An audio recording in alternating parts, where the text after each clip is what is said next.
Good afternoon, everyone, and welcome to Finger Lakes Gaming and Racetrack. Ready for day number 2 of the 2024 season. See the Old Glory unfurled, a little windy here, maybe some rain throughout the day today. We'll start the day with a fast track and an 8-race card with our featured 7th race. That money allowance should be a fun one later on this afternoon. Let's get to today's scratches and changes. The early pick 4 starts in race 1. Scratch the 4, Brooklyn Rosie. Race 1, scratch the 4, Brooklyn Rosie. Race number 2. These scratches. Take out the entry, the 1, Tracy's Girl, and the 1A, Magnificent Mags. Take out the 1 and 1A, the entire entry from race number 2.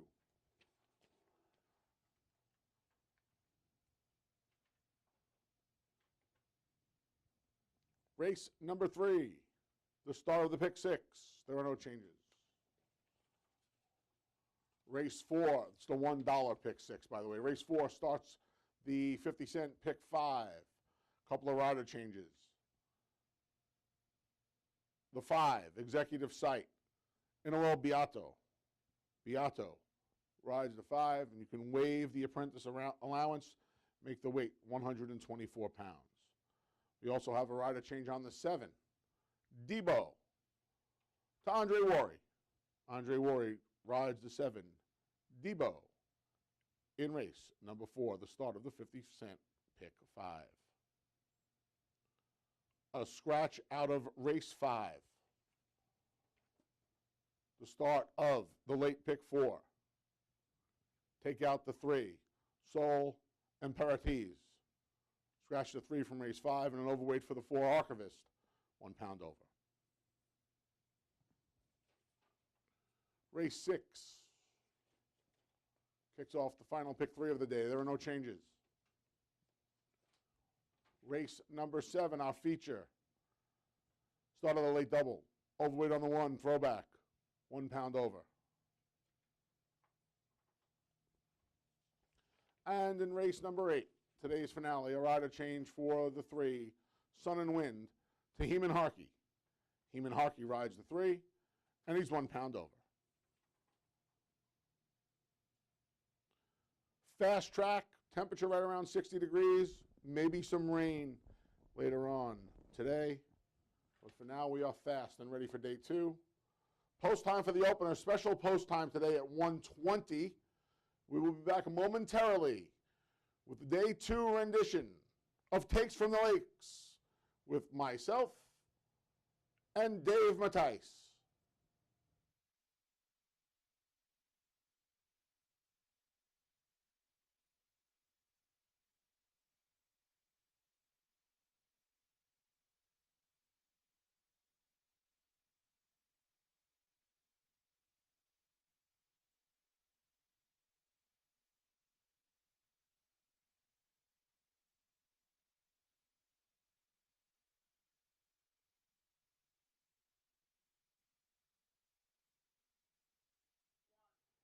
Hey, welcome everybody to Finger Lakes Gaming and Racetrack. I'm Dave Mattice, again with our track announcer, Anthony Stabile, and my co-host. How are you doing today? I like to do the salute with the pen, like the jockey. I will never be a jockey. I've driven in about 8 media harness races. Never won, unfortunately. So you've ridden in the harness I've race? driven in the harness races. And this is before liability and insurance made you go with a licensed professional. They threw me in a sulky. The late Frank Bifoco taught me down at Yonkers. I went around the first time with him. The second time I was all by myself. I still have the driving glasses he gave me. John Brennan, who has a trotting series named after him down at Yonkers Raceway, which I call the first 3 legs of. The final, I believe, is Thursday night. I had John's colors. They're not silks in harness. They're colors. Okay. Which I did wear on national television one night. One of my better moments with my whip from Sonny Patterson Jr. when I was 10 years old. So I love my harness racing, but I've never ridden in a thoroughbred race. And if I was 100 pounds, I would not ride in a thoroughbred race because I think our jockeys are the most accomplished and fit and use whatever euphemism you want to use, athletes in the world. They are, you have to have a little bit, I think, of a fight-flight response that doesn't work Right. too well, because it's one of the braver things that I think you can do. Okay. There you go. Well, so we got 8 races on today's card. And we do continue to run Monday and Tuesday. We're going to add Wednesday in a couple weeks. How was the first day? It was great. Had a really, really good time yesterday. Everybody was wonderful. The feedback was great. Like I said yesterday, I wanted my own announcer's booth for a very long time, and everybody here at Finger Lakes and Delaware North was able to provide that for me yesterday. And it was an emotional day and a fun day. We had some exciting racing yesterday. I think I think the product yesterday spoke for itself. 17% higher opening day handle yesterday than last year, which was great. Thank you for all who participated. And yeah, we had some fun races. Not going to declare a bias after one day. No. But I thought speed probably held up a little better at the front end of the card than it did towards the end of the day. But that also could have been a function of some wicked speed, especially in our feature yesterday, CJ's Grand Slam. And the horse that I really liked, whose name is escaping me right now, the Jeffrey Englehart shipper, they really duked it out early. Oh, great win. Yeah. Great win. It did take its toll, it seemed like. But you're right. It seemed like the horses got the front. It seemed like they were getting to them and not going by at least the first half of the card. But you know what? It could be, like I said, a product of 4.5. We get that at the beginning of the year. So it is a little difficult. You know, as the year goes on, you know, I keep track of all the track biases and everything, but it is tough to declare early in the season. Sometimes you'll see that inside bias or the dead inside. But, yeah, I can't really say anything strong in the first day. Yeah, well, we'll see how it develops throughout the day. Now there's talking about maybe some rain in the middle of our card today, so we'll see what that does to the track as well. That'll be a big factor, actually. Did you see the card for Monday? I did. A great card coming up for our next racing day, including a feature that includes, man, some of the best sprinters on the ground. Really good race. Yeah, we're bringing the heat early here at Finger Lakes. Seems like it. So be ready for, that's when we're back again in action. We're back on Monday. The next week, like Dave said earlier, Monday and Tuesday. And then we go to the full 3-day week, starting May 13th, I believe the date is. I don't have my calendar in front. I think it's May 13th. So. Okay. We're off and running. You think who had the best day yesterday? Deborah Breed and Joel Cruz. They teamed up for a couple wins. Yep. Both good-looking performances. And they almost had 3. Those pulled off that upset with the Dean Avenue horse. Yeah, the race where, she will find me and hunt me down if I didn't mention that Jackie Davis won a race yesterday. Yes. I know Jackie since she's born, so she would probably come and find me and do something to me. Oh, she's great. Yeah, so Jackie got the job done with that favorite, that professional, Call Me Penny, and then Dean Avenue almost upset that apple cart at a giant price. Yeah. Okay. Let's look at today's card. 5,000 maiden claimer. I don't know if you've seen a 5,000 maiden claimer yet. We scratched the 4, Brooklyn Rosie. You have now. Well, I think you can narrow this one down to a couple of the inside horses in here. I mean, especially the one. I like Ukrainian Princess in here. This one has the rail. Should be a good place to be. You see some of the other rivals, you know, Saratoga Smoke Show, Crystal, they're dropping. They seem to be the main threats to Ukrainian Princess. But one of the things with Ukrainian Princess is, I think she just has a little bit better form, a little bit better company kept, enough speed. I mean, that's the important thing here.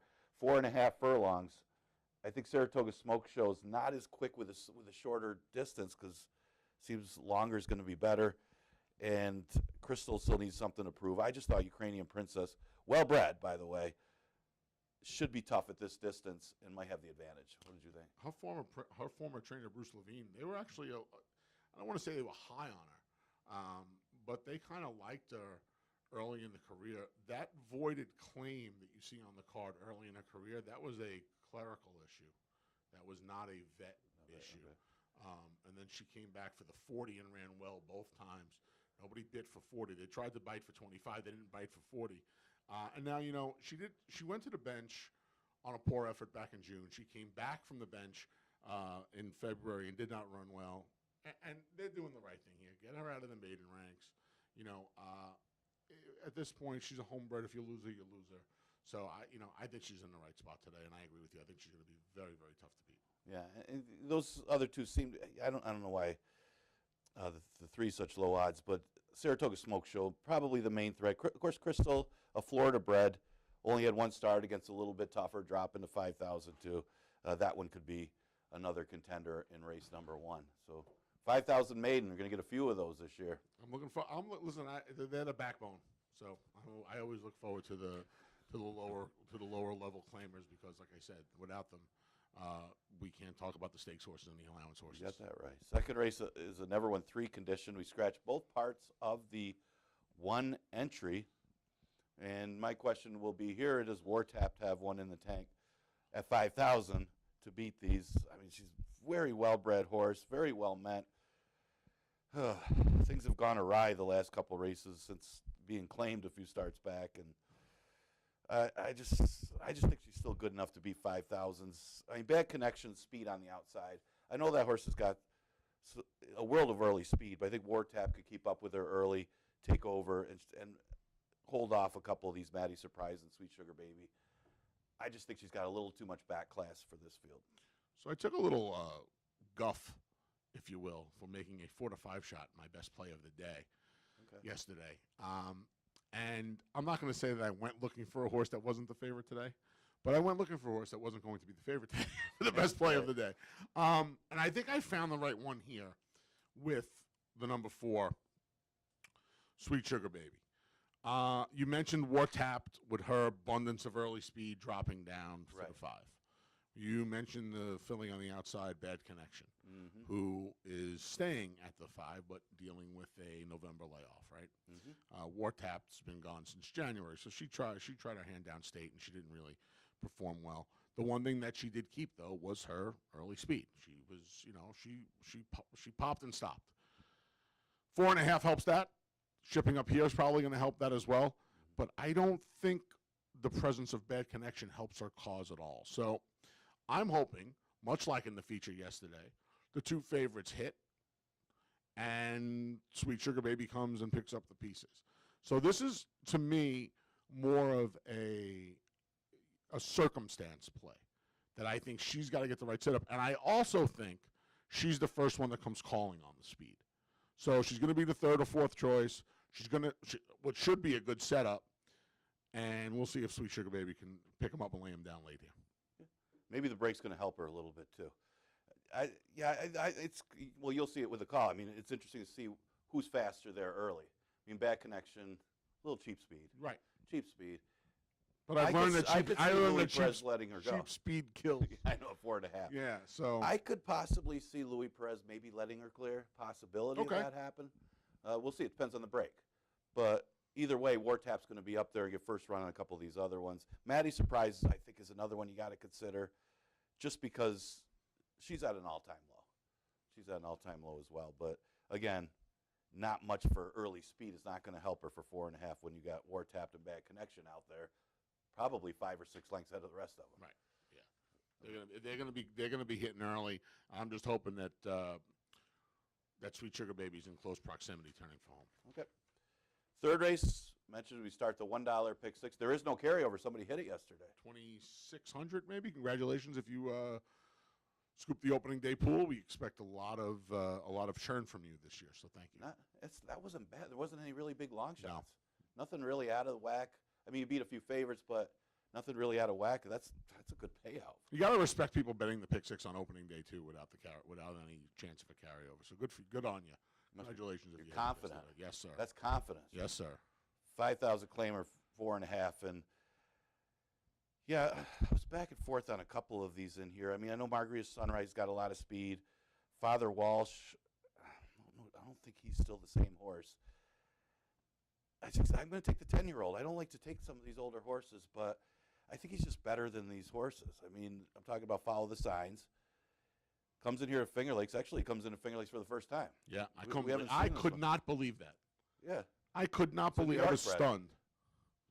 I was stunned. At 10 years old, having raced 56 times in his life, he's never been up here. And, he was he was out in St. Louis running for 3,200. And this is a sharp claim to, the Engleharts obviously have been around here for decades at this point.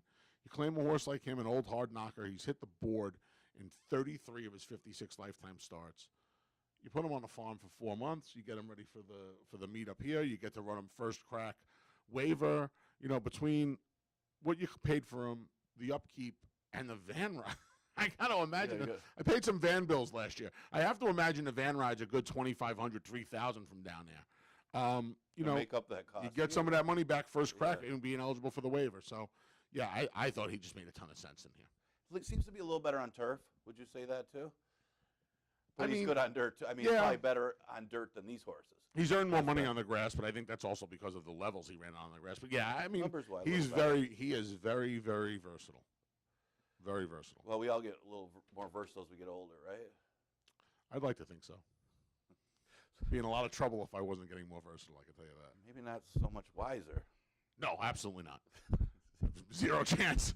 I've gotten far more stupider as I've gotten older, but we're more versatile. Everybody's telling me, oh, he gets wiser. No, that doesn't happen. You get a more life experience, but I don't think overall we get wiser. I'll take incorrect answers for 600, Alex. All right, I got Father Walsh and Margarita Sunrise behind that one. They seem to be the two with the early speed. Yeah, see if they hit up. I thought Smooth Tails could be in close enough proximity. And I'll tell you what, depending on when that rain comes, if it's here in time for the third race, Smooth Tails would not mind a little moisture in the track. He performs pretty well with some moisture in the Oh, no question. We've seen that before. Fourth race, this one for 3 and up, not won a race since a date. We start to pick 5. What did the pick 5 pay yesterday? I don't recall. There were so many few $100. There's so many prices to read in the last race of the day that it's a little hard to pick up. Yeah, the pick 3, pick 4, pick 5, late double, try, super, exacta. There's a lot going on. And then we had a console because we had the late scratch in the last races. Yeah, there was a lot going on. Yeah, I'm used to trying to write all of that. And when we get the 9 race cards, at least we split up. It's a little easy. It's a little easy to just go pop. Yeah, there take you the go. screenshot. Well, no, I'm writing them down. But yeah, I think I paid a few hundred. Yeah, I want to say. Fourth race, looking at this one. Yeah, I'm going to take a shot. The horse did not perform as well last year. I mean, overall, Aquilano didn't have a big year last year. But if you remember Old Man Winter in the past, he'd come out opening day, win a couple races, take a break, win a couple more races. He was just so consistent at the 5,000 level. I was really surprised last year. This horse just did not fire the same kind of season. Maybe getting a little fresh and coming back. Let's try it again with Old Man Winter, and I'm gonna put him on top. He's got some bullet works coming back in. Usually he does. I just think the Old Man Winter is the Old Man Winter of the past. I put him second. I agree. If he fires his best shot, he's probably going to win this race. A horse that I was familiar with down on the New York circuit, down on the Big A, and Belmont was the number 7 Debo, and that's where I landed here. He's had a pretty good success rate here at Finger Lakes. 3 wins, 2 seconds, and a third from 8 tries. He's first off the Asaph Ronan claim. The rider changing here to Andre Worry on Debo, which is a big rider change, and I'm excited to see that. I think if Andre keeps him a little closer like he was last time at Penn and can pounce on the speed early, I think that would certainly behoove him. I think he's in the right spot today. If Old Man Winter doesn't fire again, I'm going to, more often than not, the one thing when you handicap, I don't deal in absolutes. But more often than not, I am going to gravitate towards the recency. And I kind of did that here with Debo. Yeah, and the last race isn't bad for Debo. I mean, I just got 7-1 flip-flop, too. Mm-hmm. I mean, class-wise, we've seen him here before. We've seen him run well here before. And, yeah, Andre getting aboard certainly doesn't hurt. He could just be better than these $5,000 claimers still. I always think of Debo Samuel. Me too. A few years ago, you had him on your fantasy roster. You were doing pretty well. Beast. Absolute beast. I never asked you. Are you a Jets or Giants fan? I'm not a football. I'm a diehard New York Mets fan. I'm no football. Horse racing and baseball. That's it. I'm going to be alone talking about football season. Yeah, I mean, I know people are going to try to pollute me into being a Bills fan up here. No, but don't do it. I can't go back. I can't go back. Don't south. do it, man. I'm a Patriots fan. I get a lot of heat for that. I by the can't way. go back south being a Bills fan. They'll skewer me in Howard Beach. I Well, can't do it. I'm a New England Patriots fan in Western New York. Yeah, that's I you. try. You're a brave man. You're a I very gotta hold, brave I man. got to hold my own. You are. By the way, give Dave a follow on Twitter at Dave Tice 28, and because we're gonna have a lot of musings from Finger Lakes this year, so give him a follow over on Twitter at Dave Tice 28. But yeah, I'm not gonna. I'm gonna try and stay out of the football thing. Sorry, buddy. I'm gonna pollute. Tom Brady is the GOAT, though. I will say that. I know I'm in Western New York. Tom Brady's the GOAT. It's a fact. Just live with it. How much hate mail you think that'll bring? I'm more of a Bill Belichick guy. Okay. Well, we got 2 X's on our back now. Yeah, we're on to the 5th in the late pick 4. Okay, let's talk about the pick 4. You're right. We got to get out of. I should get away from football anyway, being around all these Bills fans. Anyway, Uncaptured Queen took a little bit of early money in New York. They went up to 11-1. Kind of got beat up by the start a little bit, and I think that cost her any chance in that race. Now she comes to Finger Lakes at the 11-9 level. This is a good enough drop, but she's got to get out of the gate. I didn't really love anybody else in here. I really didn't. So that's why I kind of lean towards the 2. And I'm never going to anoint a bottom or close to the bottom. In New York, the bottom for State Bred is 25. She ran for 30. But getting towards the bottom of the claiming ladder, Zhen Lu and Dolce Veloce came back and ran 1-2 in the finale yesterday. That they did. So, she loses all chance at the start. Rudy Rodriguez won an Excel Arena, won the race. Yeah, I mean, I'm just going to give her another chance in here. So, can we single here? So I originally picked the race 2-3-7. Right. And Soul Imperatrice comes out, which to me makes it I now have the race 2-7-5, as you can see. Right. And I don't know if you can single her, but I am going to say this. I spent a good deal of time around the morning line favorite Archivist last year. Okay. And I don't think she can run one single step on the main track. Well, that's what I was looking at her form. And she is going to be favored. You think she's going to be favored? For the absolute wrong, for the wrongest reason to be favored. She's going to be favored in a dirt race, a dirt sprint no less, off of good numbers, or better numbers, I should say, in turf routes. I'm telling you, from what I was able to see, and her past performances don't lie, I mean, she was beating a combined, quick math, 90-something lengths in her 3 dirt starts. If Archivist wins today, I lose. I would love if she's favored because I like Uncaptured Queen. I don't know who else she's going to make favorite here, Dave. Soul Imperatrice? Unless they do. I mean, this is a 3-year-old filly that's been running primarily on turf. I know. Hasn't really shown that she can run on dirt, and it's also a 4.5 furlong sprint. I know. So, yeah, I was immediately not going to take her on top. Watch her win. Yeah, we just knocked her straight into the winner's circle. Yeah, that usually happens that way. Okay, 6th race, an allowance race, and we got a never won 3 condition. This one starts the late pick 3. Yeah, a couple of them I liked in here. I mean, Dee's Wise Guy's quick. And he probably needs 4.5, but I think Cool Catmandu also has good speed and a little more class. So that's how I saw the race. Dee's Wise Guy getting out there, Cool Catmandu right on that one's flank, those 2.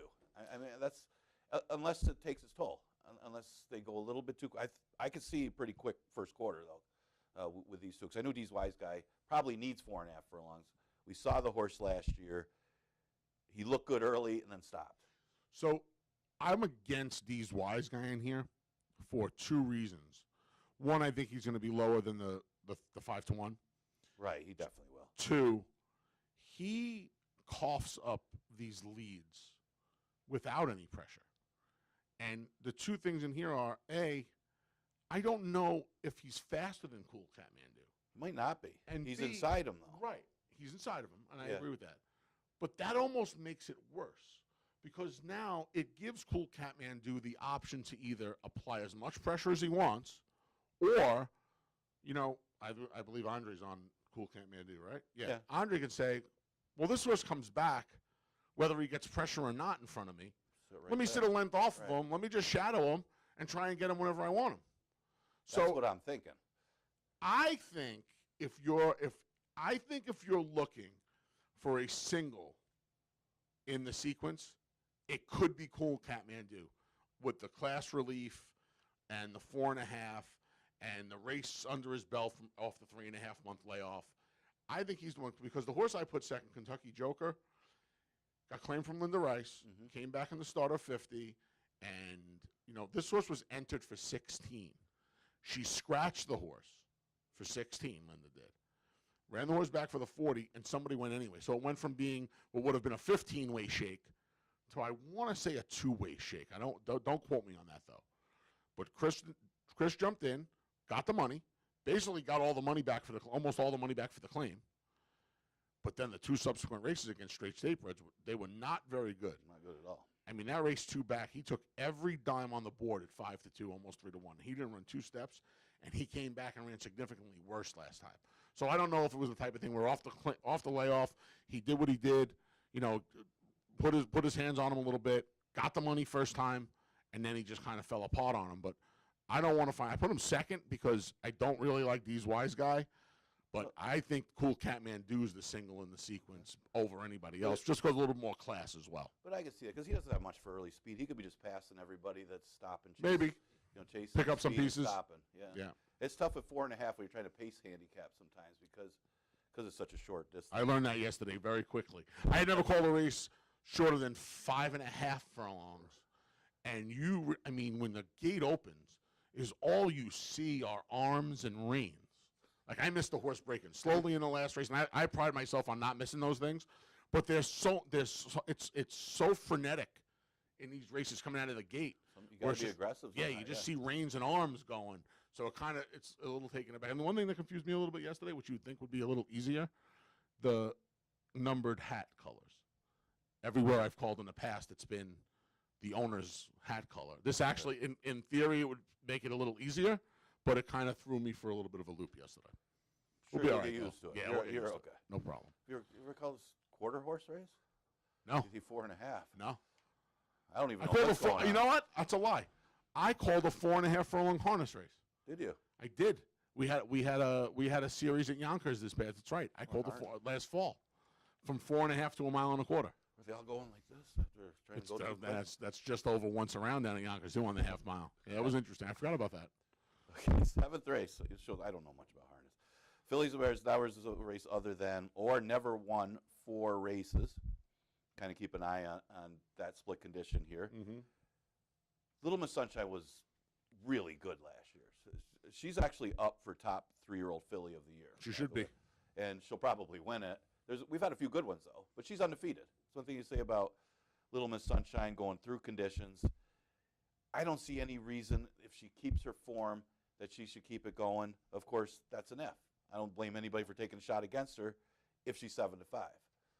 But I'm giving her respect of being the undefeated one. Come and get her and come and beat her. The 4 Lincolnville Beach, well, she's older, and she's coming off a good third-place finish last time.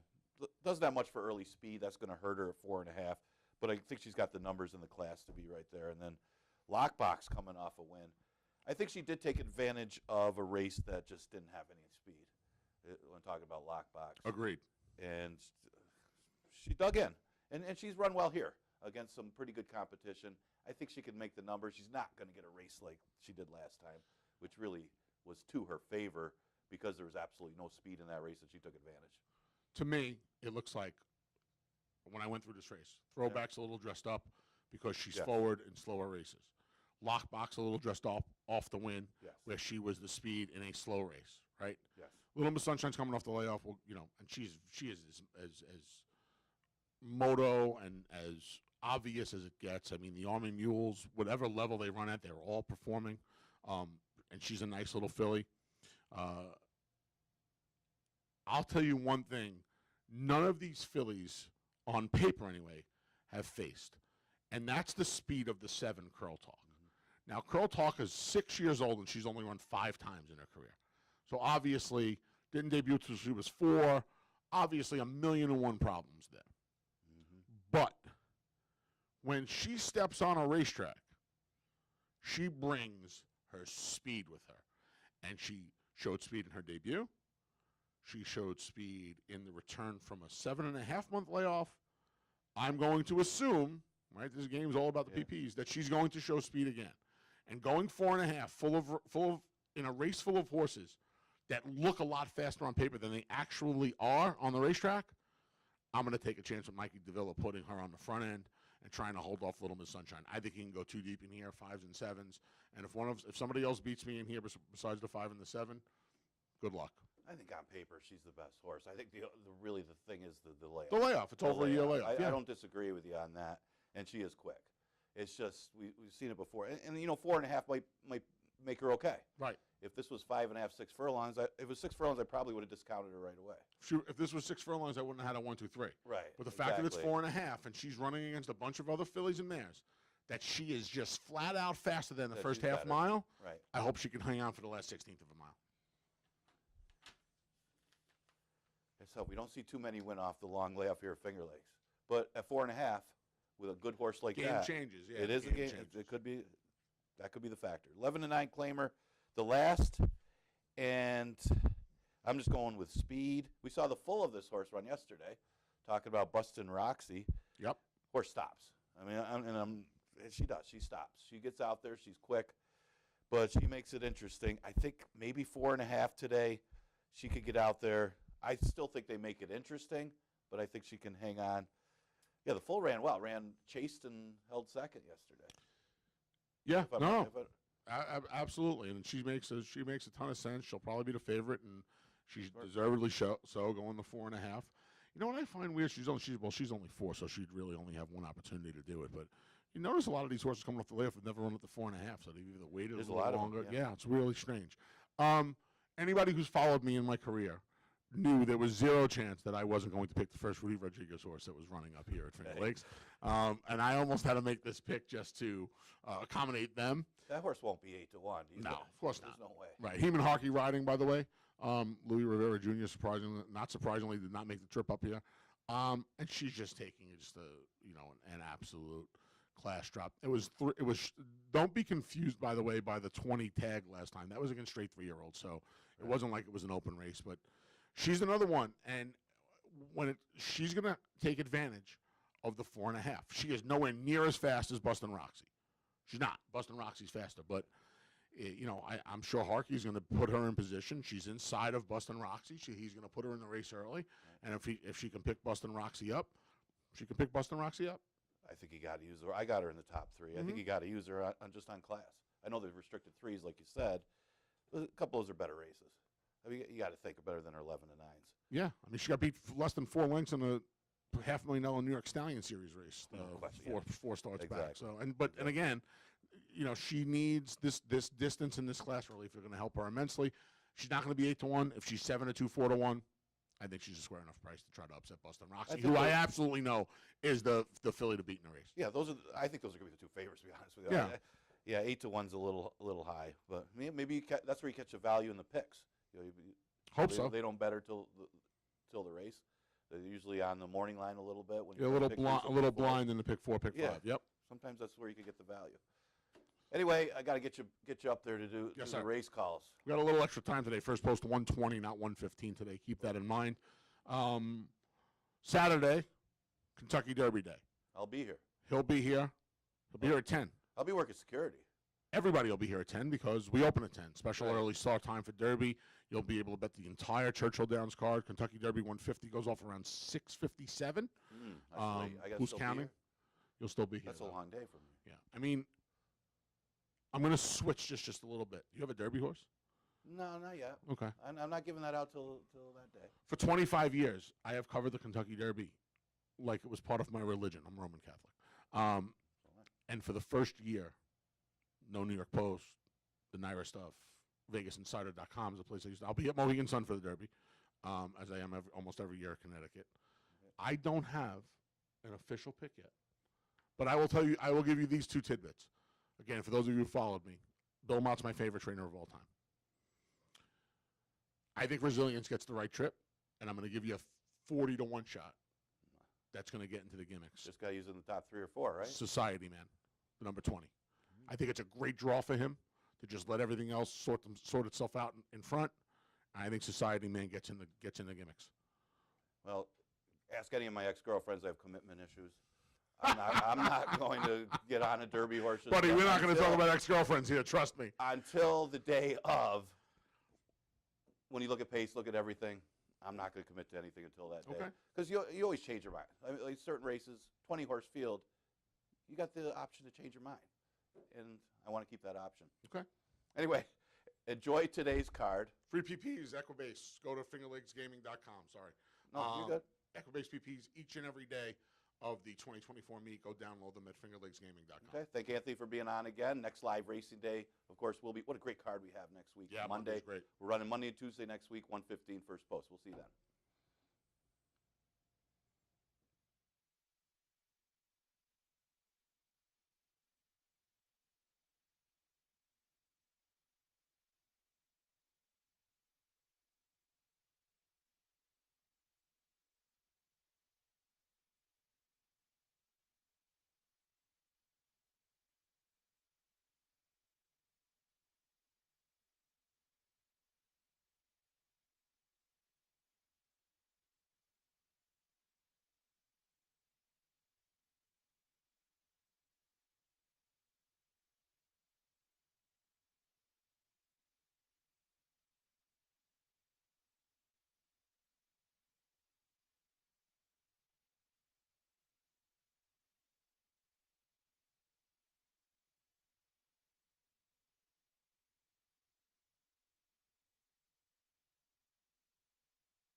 The field for race one's on the track. The one is Ukrainian Princess with Andre Worry.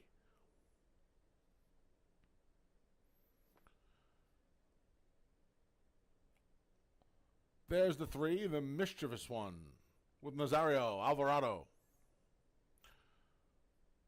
The 5 is Crystal. Her rider is Michael Davila Jr.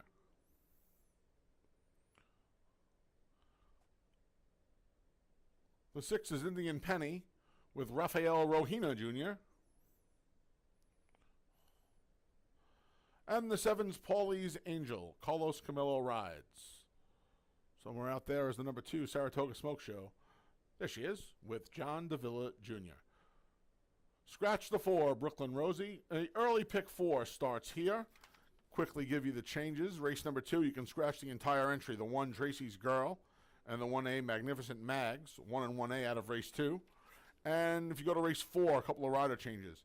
The 5, Executive Sight. Inoel Bieto rides, make the weight 124 pounds. And the 7, Debo, make the rider Andre Worry. Those are your changes in the early pick 4 sequence. Let's kick off day 2 with a gentleman who won a race on day 1. Paul Barrow trains the 1, Ukrainian Princess, our defending leading trainer from last season. Philly comes up from the Big A, having finished 5th last time for maiden 30, drops to the bottom here. Earlier on in her career, she was okay. She hit the board in her first 4 starts, including 3 consecutive second-place finishes in starts 2, 3, and 4. Look, if she gets back to that form, she's going to be awfully tough in here. Put Ukrainian Princess on top. The 1, the 5, Crystal, tried open company at Charlestown first time out, caught a sloppy sealed track, took some money at almost 7-1. I'm willing to forgive that effort. Sloppy sealed tracks are never something I put too much credence in, especially with a young horse, a 3-year-old making her debut. So I'm going to draw a line through that race. I almost put Crystal on top in here, but she didn't really do any running at all. I would have liked to have seen just a bit more, even though I'm not too worried about that race. She's a juicy price at 6-1. Michael Davila's in the boot. I'm going to try her second. And the 2, Saratoga Smoke Show. She comes in off of 1 sprint effort. It was going 6.5 furlongs on the dirt down at the Big A. It was first time Lasix as well. Second and third place finishes Dolce Veloce and Zhen Lu flip-flopped here in the finale yesterday. Zhen Lu got the money. Dolce Veloce was second. So a little bit of a key race. Picked the horse out of the race a little bit later on as well. So 1, 5, and 2. 1, 2, 5 for my tag team partner, Tice, Dave Mattice. Don't forget, free pass performances each and every day of the 2024 meeting for Finger Lakes at fingerlakesgaming.com, courtesy of Equibase. And Saturday, Kentucky Derby 150. Watch and wager right here at Finger Lakes Gaming and Racetrack. Doors open. Special start time is 10 a.m. Come on out to bet the entire card, including Kentucky Derby 150. That goes off at 6:57 Eastern Daylight Time. Spend Derby Day here at Finger Lakes. Post time for the opener, just after 1:20. Get those early pick 4 tickets in. Best of luck here on day 2 at Finger Lakes.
The field for race one's behind the gate. And it's post time.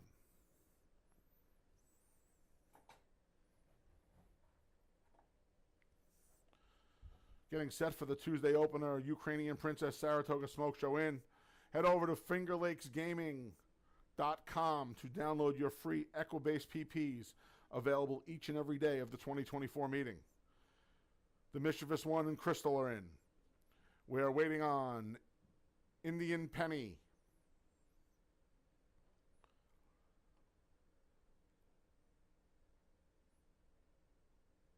And big long shot Paulie's Angel. They're in the gate. And they're off from the outside. Paulie's Angel along the rail. There's Ukrainian Princess. Crystal mixing it up as well. So Crystal emerges with a short lead. Ukrainian Princess right there along the inside. The gray Saratoga Smoke Show is shadowed by the Mischievous One. 4 wides, Paulie's Angel. At the backs, Indian Penny, Crystal, a 3.5 length lead midway on the far turn. The Mischievous One just moved into second. Backing up along the rail was Ukrainian Princess. The gray filly Saratoga Smoke Show's there. 23-2 tepid opening quarter. The field's coming off the turn and heads into the stretch. Michael Davila Jr. and Crystal have been in front from the start. They have a 2-length lead. The Mischievous One bears down. Saratoga Smoke Show's at the rail. They're coming to the 8th pole. Crystal trying to hold on. Here's the Mischievous One, causing plenty of trouble for the rest. Down the center, Saratoga Smoke Show at the rail. The Mischievous One, Crystal, Saratoga Smoke Show. The Mischievous One got the job done today. She broke her maiden by 2. Then it was Crystal, Saratoga Smoke Show, photo for 4th, here in the opener at Finger Lakes.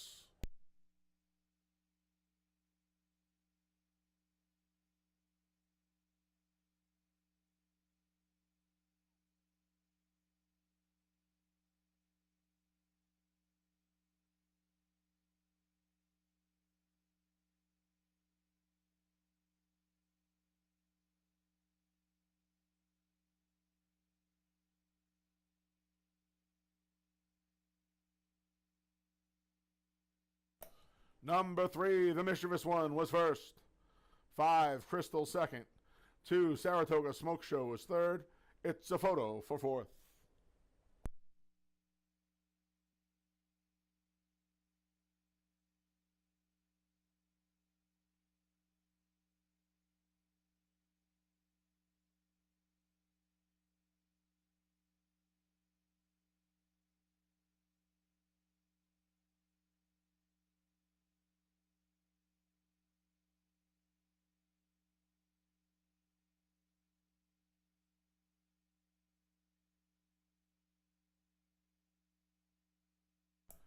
Seven, Paulie's Angel, finished 4th.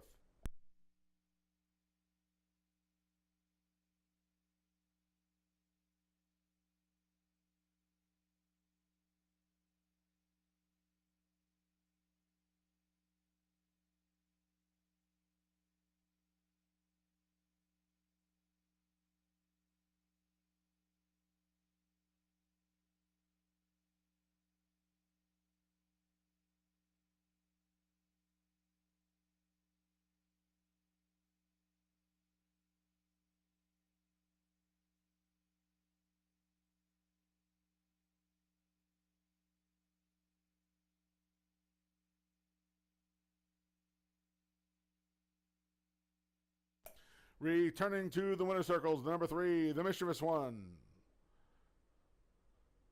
4-year-old daughter of Into Mischief. Out of the Distorted Humor mare, Madison Mayhem is owned by Barry Ostringer, trained by Linda Dixon. Winning rider, Nazario Alvarado. And the first is official, $2 exacta, 3.5, 47.40. 50-cent try, 3.52, 39.50. And the 10-cent superfecta, 3.5, 2.7, $50.80. Race 2 comes up next. Starts the first pick 3 of the day. Scratch the 1 and 1A, Tracy's Girl and Magnificent Mags. Scratch the 1, Tracy's Girl, and the 1A, Magnificent Mags.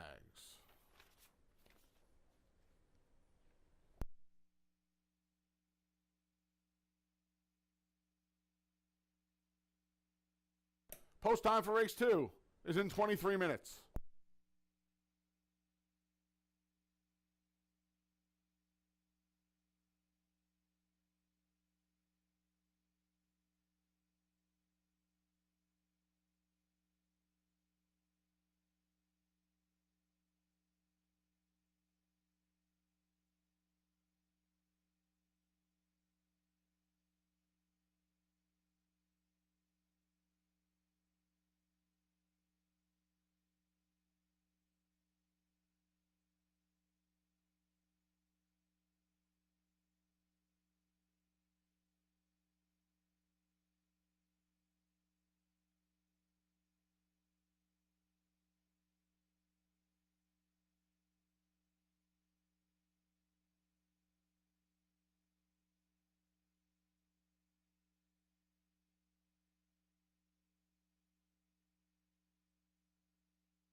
We had a claim out of race number 1. The number 2, Saratoga Smoke Show, to new owner Angel Lopez, new trainer Arcadio Lopez.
Okay, in the paddock for race number 2, and the mischievous one, Linda Dixon gets the victory in the first. Naz Alvarado aboard for that one, the old turf to dirt angle in race number 1 to get things started. For this Tuesday card, we scratch both parts of the Wayne Sparling entry, Tracy's Girl and Magnificent Mags. You see the early play, no surprise on the 3, War Tap. Figures to be a short price favorite in here. A lot of question marks, though, with War Tapped, as she was claimed for $11,000 back in September from Chris Engelhart for Michael S. Ferraro. And she has yet to hit the winner's circle for the new connections, but she's also been facing some tough competition in New York, and she hasn't been hitting the board there. She did run against the boys in one of those races, then tried the 3 Lifetime, chased and stopped in that race. Figures to be out there with the speed of Bad Connection in this race. It might just still be better than these 5,000 claimers at an all-time low here, facing the bottoms here at Finger Lakes. Other horses to consider, you got the 6-horse Batty Surprise. She takes a drop in class after running against the 14s in New York and not doing too well in that race, but did get caught wide after a few off-track performances. She sees an all-time low, and that could wake her up. She did take advantage of a paceless race when she broke her maiden, but she did win convincingly when she won the 2 Lifetime at the 11-9 level, so she's certainly capable of beating this group. Sweet Sugar Baby is a horse that was in the Jeff Engelhart barn. She hasn't shown as much early speed. She's one horse. She's a horse that likes to sit back and make that one run. When she was chasing a little bit more in the mud, she hung around but didn't pass that last horse. She's one that if Bad Connection and War Tap do battle a little bit here, I know it's only 4.5 furlongs, maybe she's one of the ones that could chase them down. She's got more seconds than first, but she's a good horse to use to hit the board. Deborah Breed having a big opening day yesterday with 2 wins and a second with a big long shot. Sweet Sugar Baby, horse you got to use underneath.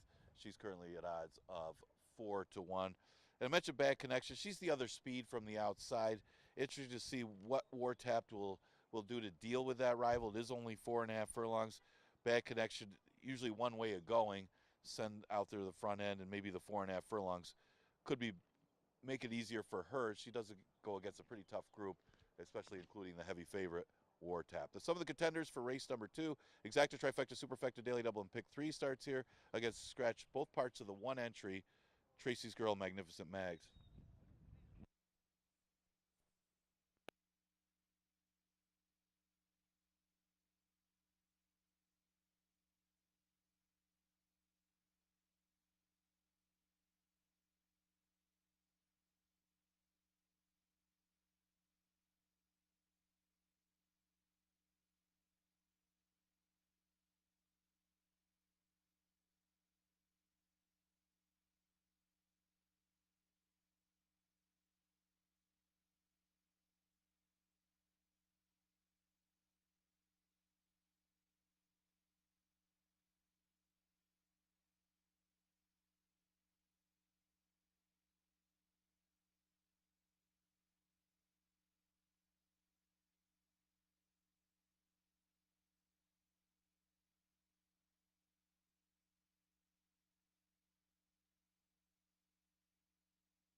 The field for race 2 is out on the track.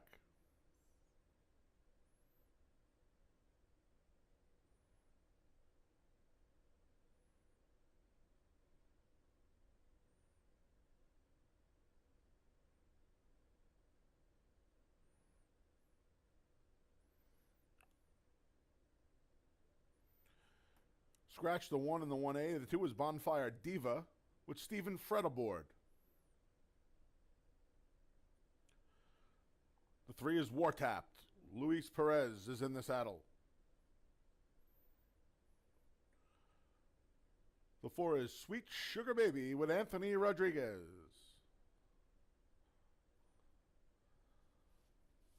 The 5 is Automated Teller with Rafael Rohina Jr. The 6 is Matty Surprise with Emmanuel De Diego.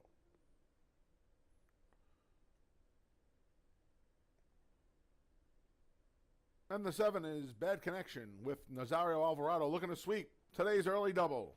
Field of 6, scratch the 1 and 1A. Post time for the second is in just over 4 minutes. Best play of the day for yours truly is the number 4, Sweet Sugar Baby.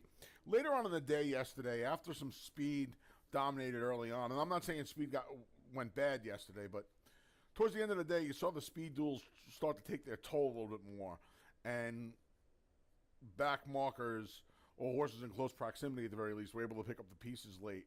I'm hoping Sweet Sugar Baby does just that. I think War Tapped and Bad Connection almost have to hit up on the front end.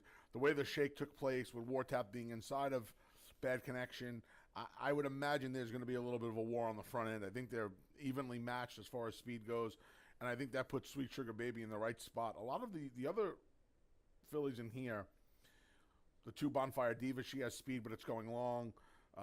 Automated Teller and Matty Surprise really avoid of early speed. I think it almost has to put Sweet Sugar Baby in the right spot to pick them up and lay them down late. I thought War Tapped and Bad Connection would be the first 2 choices. They are currently 2-5, now 1-2 and 9-2 on them respectively. Same price on the 4, Sweet Sugar Baby, who I think just has to trip out in here. Deborah Breed had them ready to roll yesterday. She won 2 on the opening day card. And I think Sweet Sugar Baby is poised for a big effort here. 4-3-7 as we kick off the first pick 3 of the day. Don't forget, open fingerlakesgaming.com. Head on over to download free PPs courtesy of Equibase for the entire 2024 meet, including today. Race 2 comes your way in just over 2 minutes.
The field for race 2 is behind the gate, and it's post time.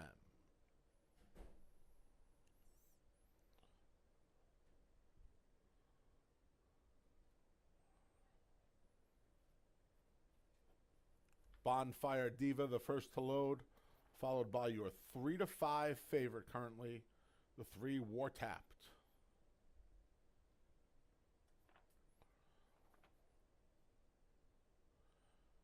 In goes the gray, Sweet Sugar Baby.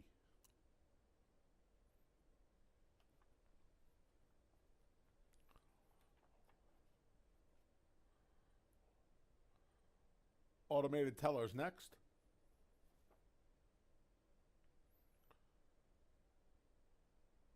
Here's Maddie's Surprise.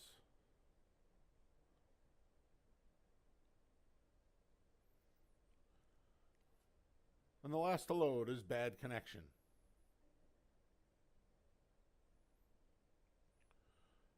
They're in the gate.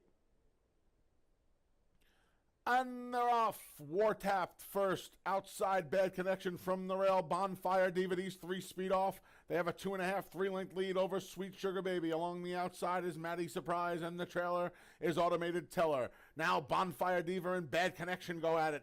These 2 have left. War Tap back about 4 lengths back in third. Sweet Sugar Baby moves up just inside of Maddie Surprise. The trailer is Automated Teller. 22 and 3. They rip through an opening quarter. Big long shot. Bonfire Diva tries to put away Bad Connection in the offing. Here comes the heavy favorite War Tapped. Along the inside is the gray Sweet Sugar Baby. Off the turn and into the stretch. Bonfire Diva trying to hang in there. War Tapped with dead aim. In the inside is Sweet Sugar Baby, then Maddie Surprise, deep stretch, War Tapped, gets the lead and opens up by 3. It's going to be a battle for the minor awards, but no doubt about the winner. It's all War Tapped. Sweet Sugar Baby gets second over Maddie Surprise, Bonfire Diva third, here in race 2.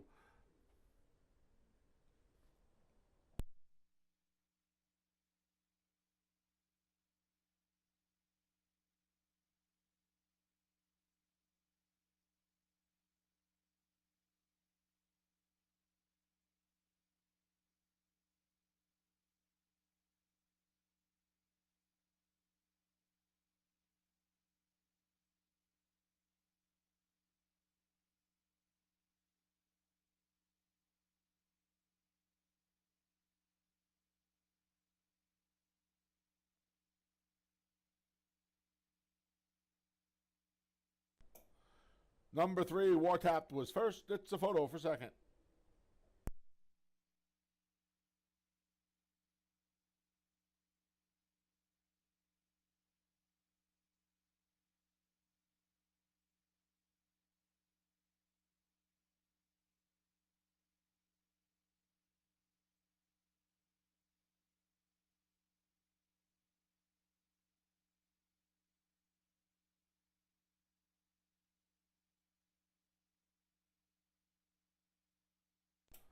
Four, Sweet Sugar Baby second. 6, Maddie Surprise third. 2, Bonfire Diva was fourth.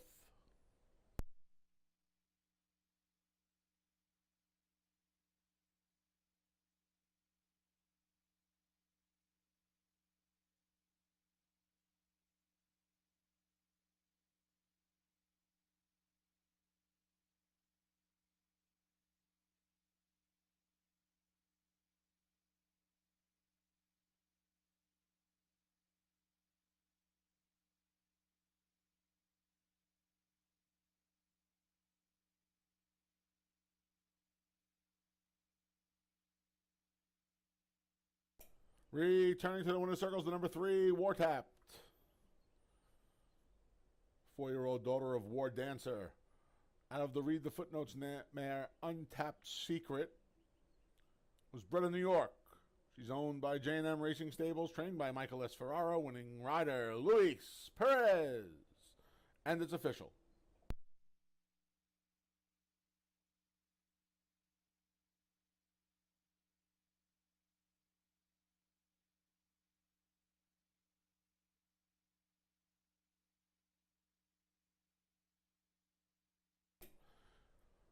$2 double, pair of threes, $18.20. $2 exacta, 3-4, $9.50. 50-cent try, 3-4-6, $5.45. And a 10-cent super, 3-4-6-2. $4.32. Race 3 comes up next. It starts today's $1 pick 6. Here are the changes for the remaining races. No changes in race 3. Race number 4, a couple of rider changes. The 5, Executive Sight, make the rider NOL Beato. NOL Beato rides the 5, make the corrected weight 124 pounds. And the number 7, Debo, make the rider Andre Worry. Andre Worry rides the 7 in race 4. A scratch from race 5. Take out the 3, Soul Imperatriz. Race 5, scratch the 3. No changes in races 6 or 7. And a rider change in race 8 for the number 3, Sun and Wind. Make the rider Heeman Harkey. Heeman Harkey rides the 3 in race number 8. The $1 pick 6 comes your way. Here in race 3, post time for the 3rd is in about 22 minutes.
All right, getting ready for race number 3, and War Tapped able to sit back a little bit off of the early duel and really won professionally there pretty easily. Louis Perez for trainer Michael S. Ferraro. Very short price in race number 2. We go to the third race. We start the $1 pick 6. Was hit yesterday on opening day for over $2,000. See if get that kind of price today. Some pretty good value in the $1 pick 6. Look at the board. You're not going to get any heavy favorites here. Father Walsh is taking some early money at 3-2. Was looking at the 10-year-old, the 4, Follow the Signs. This is a New York bred, actually making his first start here at Finger Lakes, an 11-time winner. Hits the board often. Seems to be a little better on the turf. Does have a good record on the turf with 3 wins in 5 seconds. And then you got the synthetic record. He's got a couple wins there. But does have 6 wins in his career on the dirt. So he is pretty versatile as far as the surfaces that he's done well on. Does come off a victory against a low claimer, $3,200 claimer, and now comes in here at Finger Lakes at age 10. See if he can come in here and win against our 5,000s. Follow the Signs. One of a few you can make a case for. He's at odds of 7-2. Has the numbers to win here, still at age 10. Father Walsh has got some early speed. Of course, so does Margarita Sunrise. Going to have to deal with that one, as that one's pretty quick early. Father Walsh, though, does have a little more class. Was running against the allowance types. Dropped to 5 towards the end of the year. Was claimed by Michael Sabine out of that race. It was still probably a tougher $5,000 race, but comes back for the waiver claim here. Same price, and obvious factor. Rafael Rohina having a career year last year. He'll be aboard. The 5, Margarita Sunrise, mentioned that one. Does have 3 wins at the distance. He is a short distance specialist. Was trying a different surface at Prescott. Actually won one of those races for Mark Tasso. This one is pretty quick early. We are getting some rain, so we'll keep an eye on that. This one does step up big time if that track does get some moisture in. He's like a different horse, as he is much better on and off track, as is Smooth Tails the same way. Exacta Super Daily Double pick 3 and a $1 pick 6 starts with race number 3.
The field for race 3 is on the track.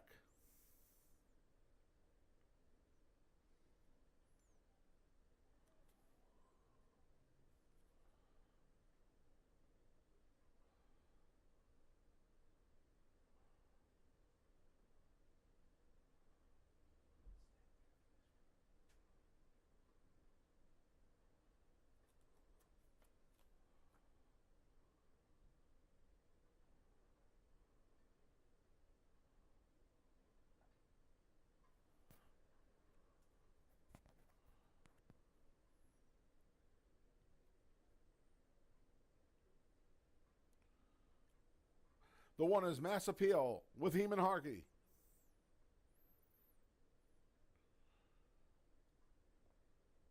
Entry mate 1A, Smooth Tails, has K. Barcoa.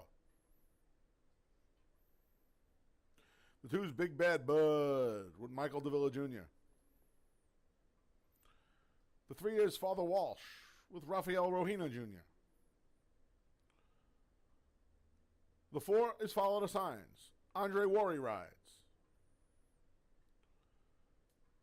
The 5 is Margarita Sunrise. Nazario Alvarado looks for a riding double. And the 6 is Along Came the Prince with Anthony Rodriguez aboard. You have a little over 4 minutes to post. The $1 pick 6 starts here. So the number 3, Father Walsh, is your 7-5 favorite. And we are going to see, one of the things I pride my handicapping on is beating favorites. And we couldn't do it with War Tap just now. But I'm going to try it with Father Walsh, who makes the first start for Michael Sabine off the claim from back in November. So in for the waiver for the 5,000.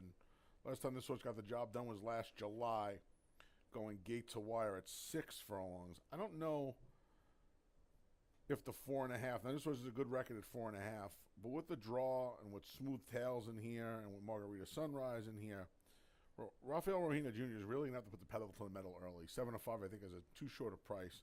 I'm going to look elsewhere. The 4, Follow the Signs. Shrewd Claim by Jeffrey Englehart out in St. Louis.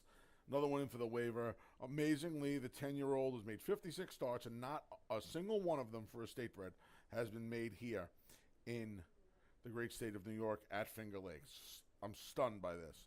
In any event, ships in. There's some speed to run at. Let's see if we can get Follow the Signs to the winner's circle at a nice price. 7-2. I put the 1A Smooth Tail second. I will not be upset if the 1 Mass Appeal finishes second. I do not have that much pride yet. Smooth Tails in for the waiver like Mass Appeal. Another one who could be forwardly placed. I don't know if he'll be on the front end because Father Walsh is pretty quick, but maybe Koa keeps his horse close enough to be one of the first ones to come calling. Big price on the 6 in here. Along Came the Prince. This horse had some decent form going to the bench last summer. This horse actually has a 2-month longer break than most of the horses we see here. Has hit the board in both tries, going 4.5 off of these similar layoffs. And we'll see if this horse at a giant price with Anthony Rodriguez in the boot can get into the exacta. 4-1A 6 for me. $1 pick 6 starts here. We have a pick 3 as well. Don't forget, free Equibase PPs. Just go to fingerlakesgaming.com. They're available each and every day of the meet. And Saturday is Kentucky Derby 150. Watch and wager right here at Finger Lakes Gaming and Racetrack. Gates open, special early time for opening the gates. 10 a.m. they'll be open. You can play the entire card from Churchill Downs, including the 150th Kentucky Derby, which comes your way at approximately 6:57 Saturday evening. That's Saturday. Today's Tuesday. The pick 6 starts right now. Post time in just over a minute for race number 3.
The field for race 3's behind the gate.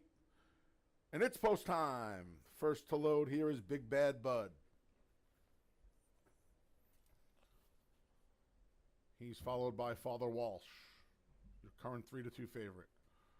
2-1 on the 4. Follow the signs. Next up, the entry of Mass Appeal and Smooth Tails. Margarita Sunrise is next.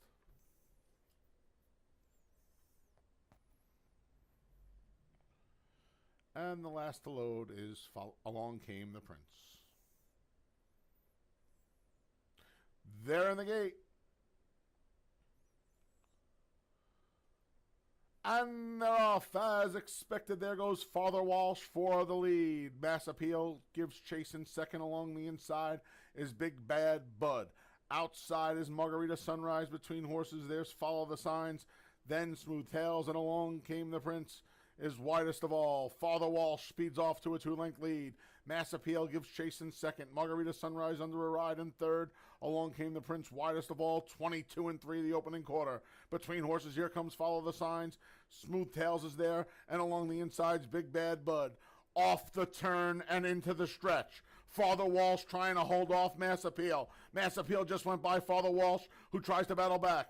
Then a trio of Big Bad Bud, Follow the Signs, and Margarita Sunrise. Deep stretch. Mass Appeal drawing away to an easy win here. It's Mass Appeal and Heeman Hockey under a left-handed stick. They're going to win it by 5 at the end.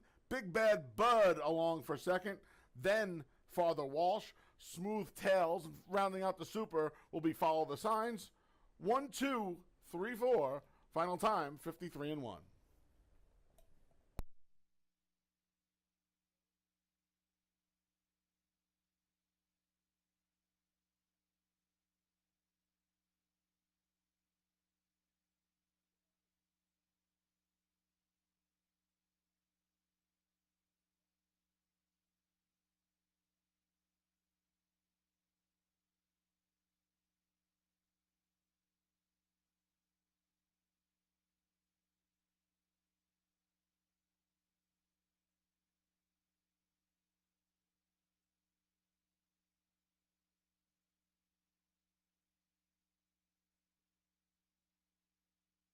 Number 1, Mass Appeal was first.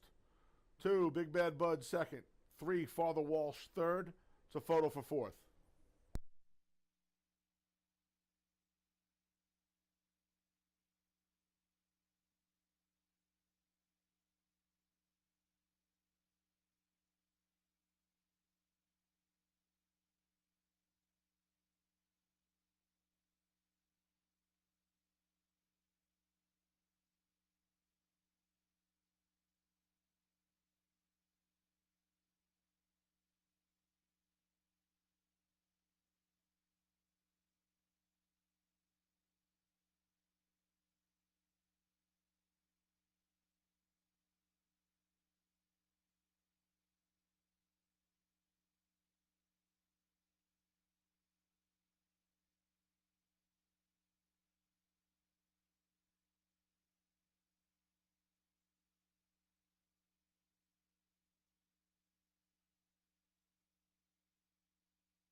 Finishing fourth was the 1A, Smooth Tails.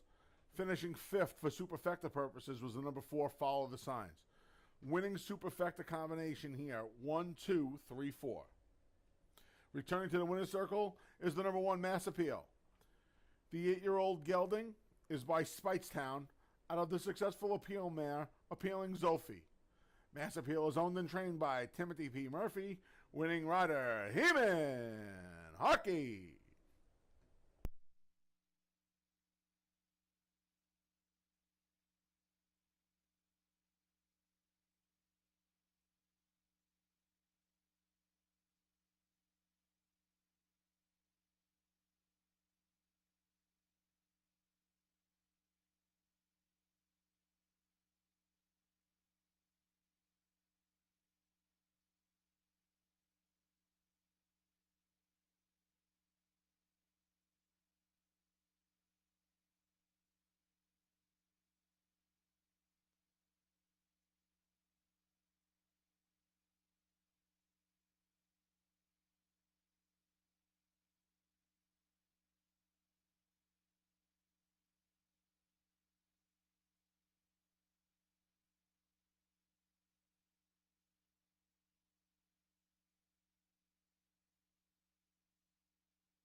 $2 double 3-1, $15.20. $2 exacta 1-2, $49.40. 50-cent try, 1-2-3, $28.50.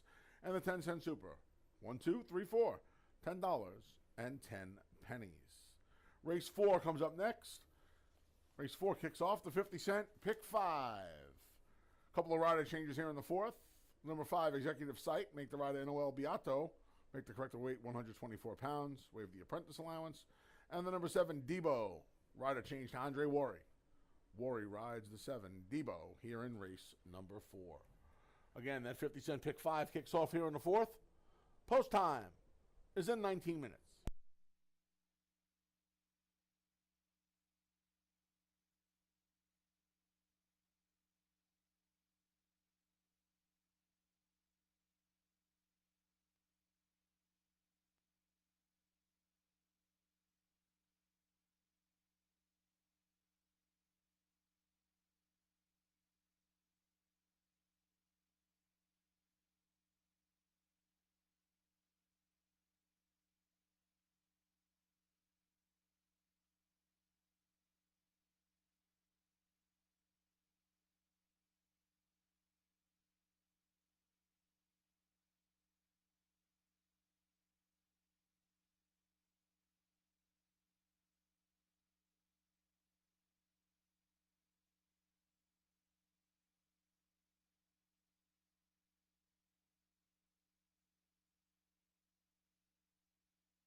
Coming up on race number 4 is we got a little bit of a drizzle. It looks like it's going to turn into a little more rain here in western New York for our second day as the Murph wins race number 3 with He-Man. And we start the pick 5 with the 4th race. You got Andre Worry on the 7, Beato on the 5, Executive Sight.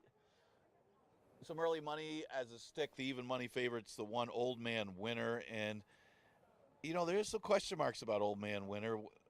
He just wasn't the same Old Man Winner last year. Came out off the bench pretty good, but then just never really followed it up. He's got some bullet works to return here. Always runs well in the spring. He had that little bit of a layoff, didn't run as many times last year, and only had that 1 victory to start off the season.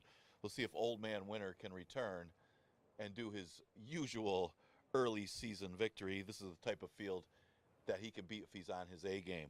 He's currently at odds of 4 to 5. The 6-horse Son of Darkness has good early speed, but he could do either. He's versatile. He could go to the front, sit just off. 4.5 should be just perfect for him. Doesn't have a win at the distance, but does hit the board 2 out of 3 times. Doesn't mind moisture in the track. The off-track record is a little deceiving. Son of Darkness, that is if we get a little more moisture in the track. Son of Darkness at odds of 5 to 2. Debo has got to be considered in here. Just claimed for 5,000, comes back to Finger Lakes, where he's hit the board 6 out of 8 times with the 3 victories. He's an obvious contender. If he runs his race, he'll beat these. He's got enough tactical speed to stay close up with the early speed of Son of Darkness and Old Man Winner and Holy Cowboy, of course, if Holy Cowboy breaks. Debo, big threat in here as he's faced so much better in the past. 4th race starts the pick 5. Exacta Tri Super and Daily Double also available in this race.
Please note, with the rain falling, we'll have some shortened post parades, and note that the main track is fast, but has been sealed. Track is sealed and fast now as the field for race number 4 gets ready to leave the paddock and come out to the track. Good time to remind you to head to fingerlakesgaming.com to download your free PPs courtesy of Equibase. fingerlakesgaming.com, and Kentucky Derby Saturday is just 5 days away. Gates open 10 a.m. You can play the entire card for Kentucky Derby 150 that comes your way at 6:57 p.m. as the horses are now making their way out of the paddock and to the track.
The field for race 4 is on the track.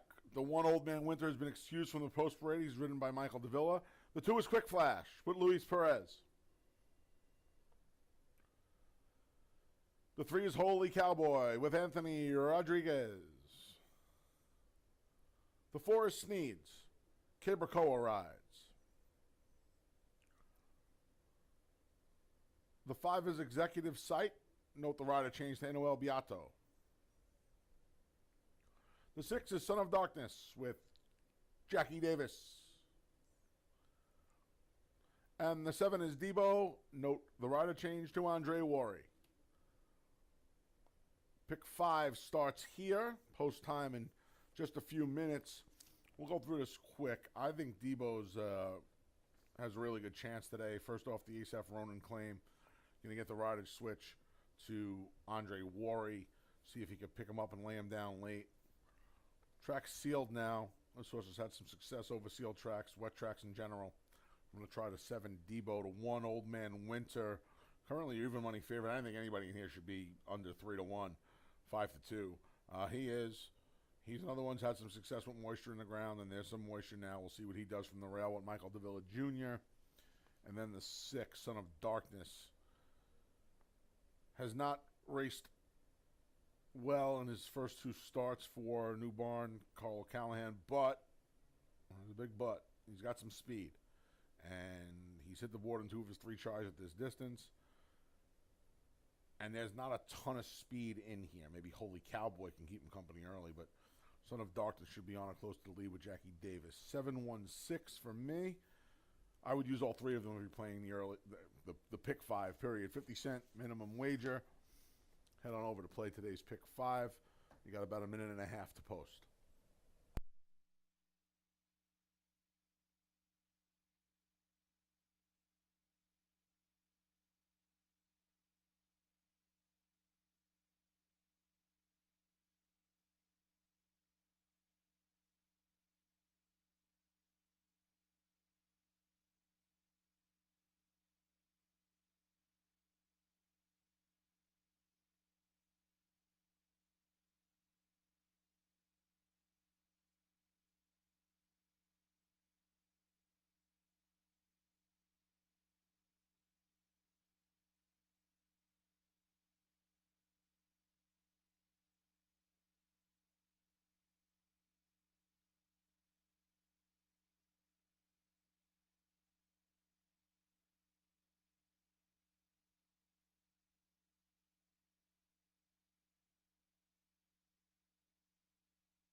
The field for race 4 is behind the gate, and it's post time. Field of 7 ready to kick off. The pick 5, in goes the 1, Old Man Winter, your 6-5 favorite currently. Next up's the 2, Quick Flash.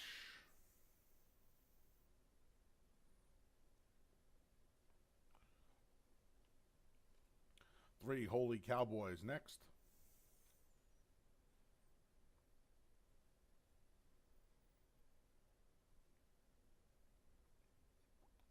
Sneeds goes in.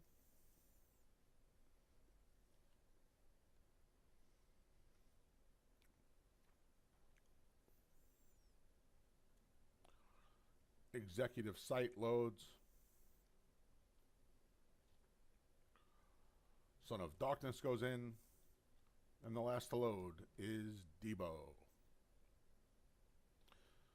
They're in the gate. And they're off from the rail. Old Man Winter shows first. Between horses, there's Sneeds. Outside of Sneeds, that's Son of Darkness. Far outside, Debo. Then Holy Cowboy. Quick Flash and Executive Sight trails the field early. Old Man Winter and Michael Davila have 3 parts of a length on Son of Darkness, who rushes up into second. On the outside, there's Debo in third. To his insides, Holy Cowboy. Then we come back to Sneeds, Quick Flash, and Executive Sight. Midway on the turn, Son of Darkness wrests the lead away from Old Man Winter. It's Son of Darkness a half length, then Old Man Winter, Debo, Holy Cowboy along the inside. Re-rallying inside is Old Man Winter. He took the lead back away from Son of Darkness, who counters. It's Old Man Winter and Son of Darkness. Debo trying to chime in late. Old Man Winter has a length. Son of Darkness, Old Man Winter, and Son of Darkness, Old Man Winter in the spring by a half length. Then Son of Darkness and Debo here in race 4 at Finger Lakes.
Number 1, Old Man Winter was first. 6, Son of Darkness second. 7, Debo third. 4, Sneeds finished fourth.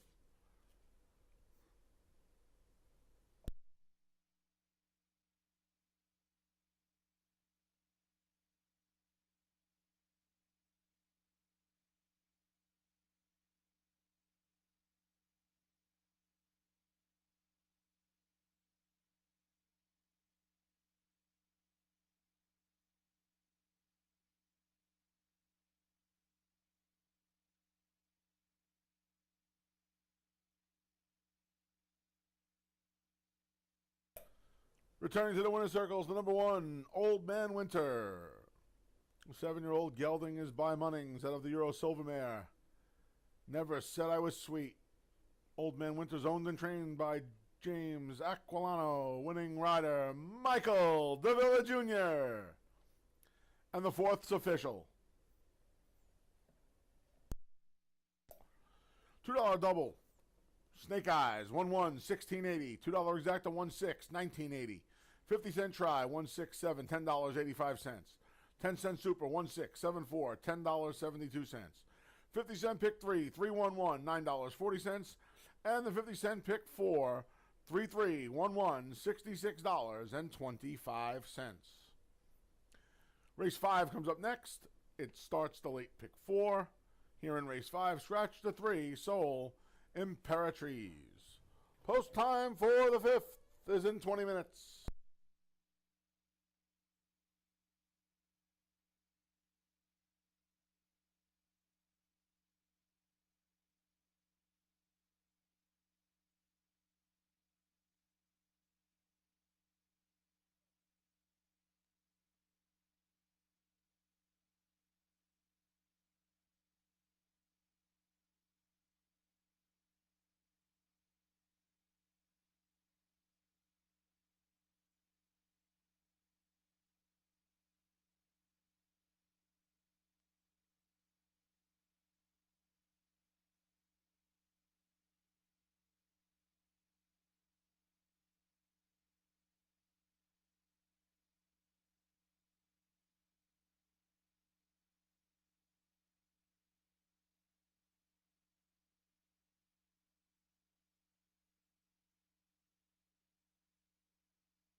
Okay, horse is about to go on the track for the fifth race on the card. Fifth race starts the late pick four. It is 11-9 maiden claimer. We do scratch the 3, Soul Emperatrice, and look at a few of these. It is a tricky race because you got a first-time starter, a few horses that don't have the best of form but are facing a little bit easier.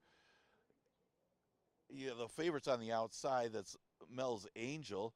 She exits a restricted 3-year-old $25,000 race where she tried a mile, didn't fire at all, but then again, maybe it was the distance. So she's second-time Lasix and in a sprint with the first time with Lasix, so maybe there's an angle there. I did go with the 2 Uncaptured Queen making her second career start. She really lost all chance in her debut as the start really compromised her chances, and she ended up just not really firing at all and running last. But give her another chance here. If she breaks better against easier competition, it is a significant drop running against the 11-9s. Uncaptured Queen right now at odds of 6-1. A little cool on the board, but this should be one of the players. Archivist for Linda Dixon, as she had one run well earlier today. This one, same type of profile. She's been running mostly on the turf, going long, so she really shortens up, changes surfaces, but has hit the board the last 2 and has some decent form. We'll see if she could bring that form to the dirt against our 11-9 maiden claimers. Is getting plenty of action, second choice on the board. Lady Lawrence is an interesting one as she's coming out of those $25,000 maidens. Again, restricted for 3-year-olds, but she's got every reason to improve. Her first start is actually her best start. The dam's a half to a horse that was a multiple stakes winner. So there are some things to like about Lady Lawrence. And again, her first career start wasn't bad at all. She had to make up a lot of ground, and we're talking 4.5 furlongs here, so she can't find herself too far out of it if she's going to win against this group. But it's a really tricky race. You do have a first-time starter, Little Maze, in here. Little Maze had a foal that ran third in the Aspirant Stakes. So there is some things to like. The works are okay. Again, Linda Dixon has 2 of them in here, and at least the other one is getting play. The first are not getting as much action as she's a little cold on the board at odds of 14-1. Exacta Try, Super Daily Double, and Pick 4 starts in race number 5. Again, scratch one of the favorites, the 3, Soul Emperatrice.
The field for race 5 is on the track.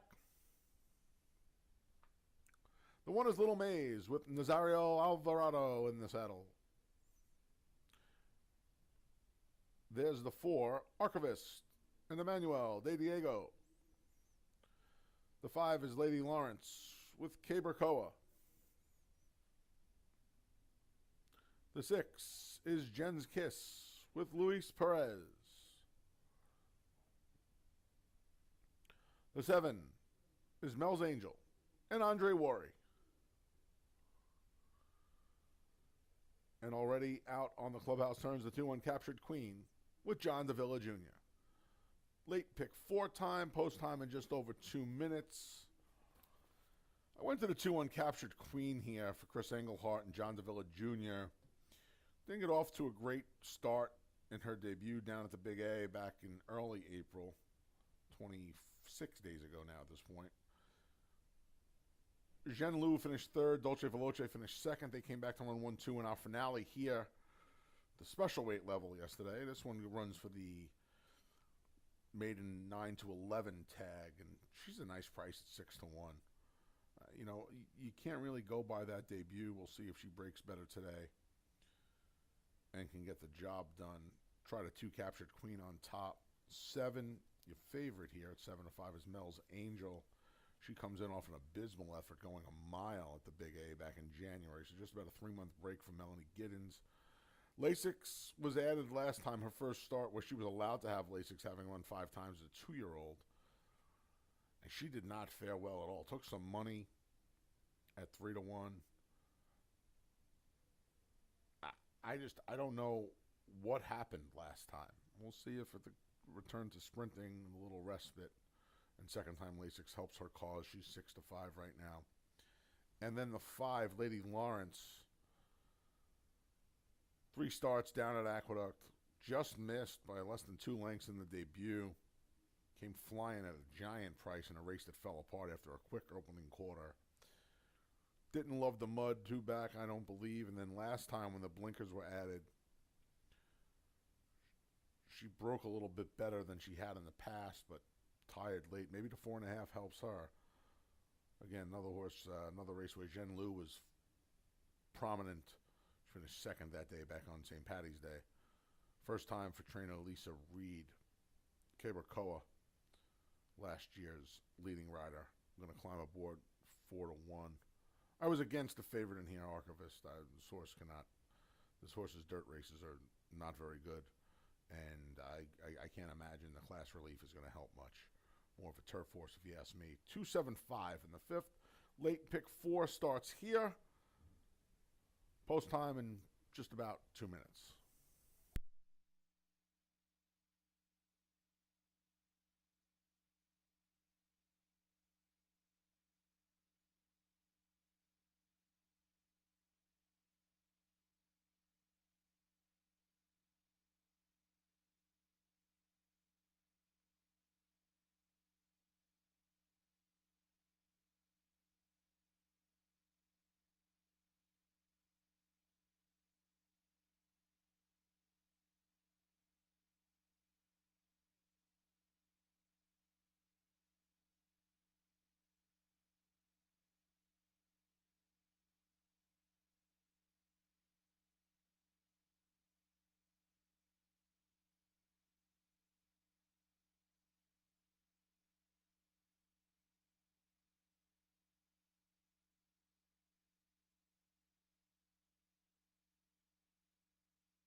The field for race 5 is behind the gate, and it's post time.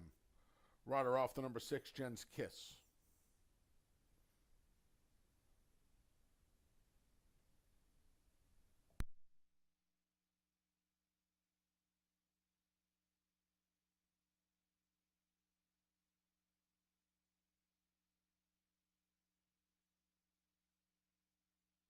The number 6, Jen's Kiss, went in first, loaded without rider, Luis Perez, who's climbing aboard in the gate now.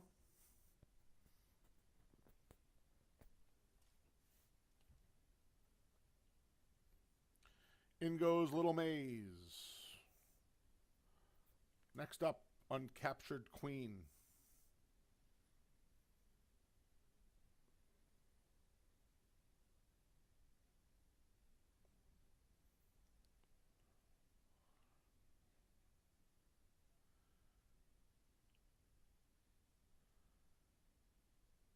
Here's Archivist.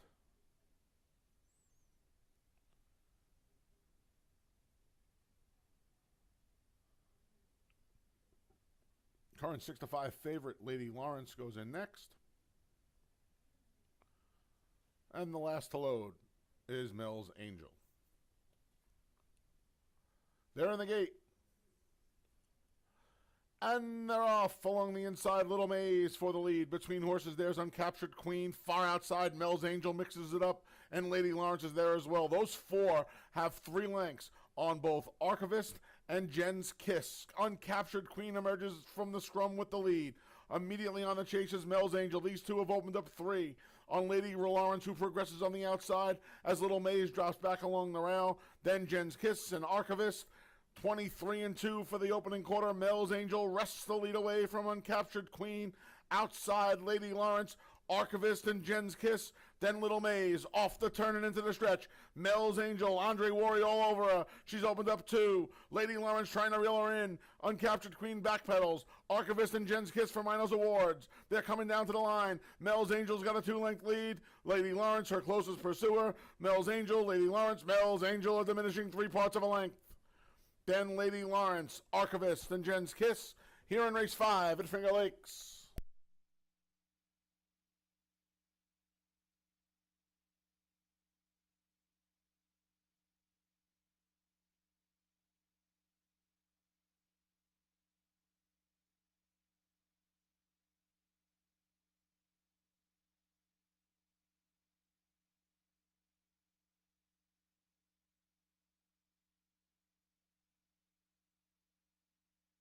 Number 7, Mel's Angel was first. 5, Lady Lawrence second. 4, Archivist third. 6, Jen's Kiss finished fourth.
Returning to the winner's circles, the number 7, Mel's Angel.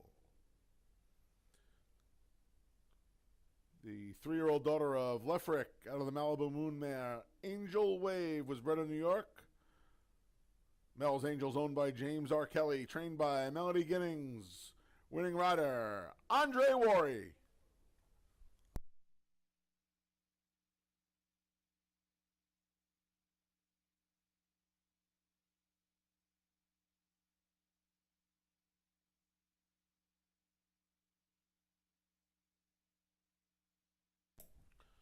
$2 double 1-7, 21.60.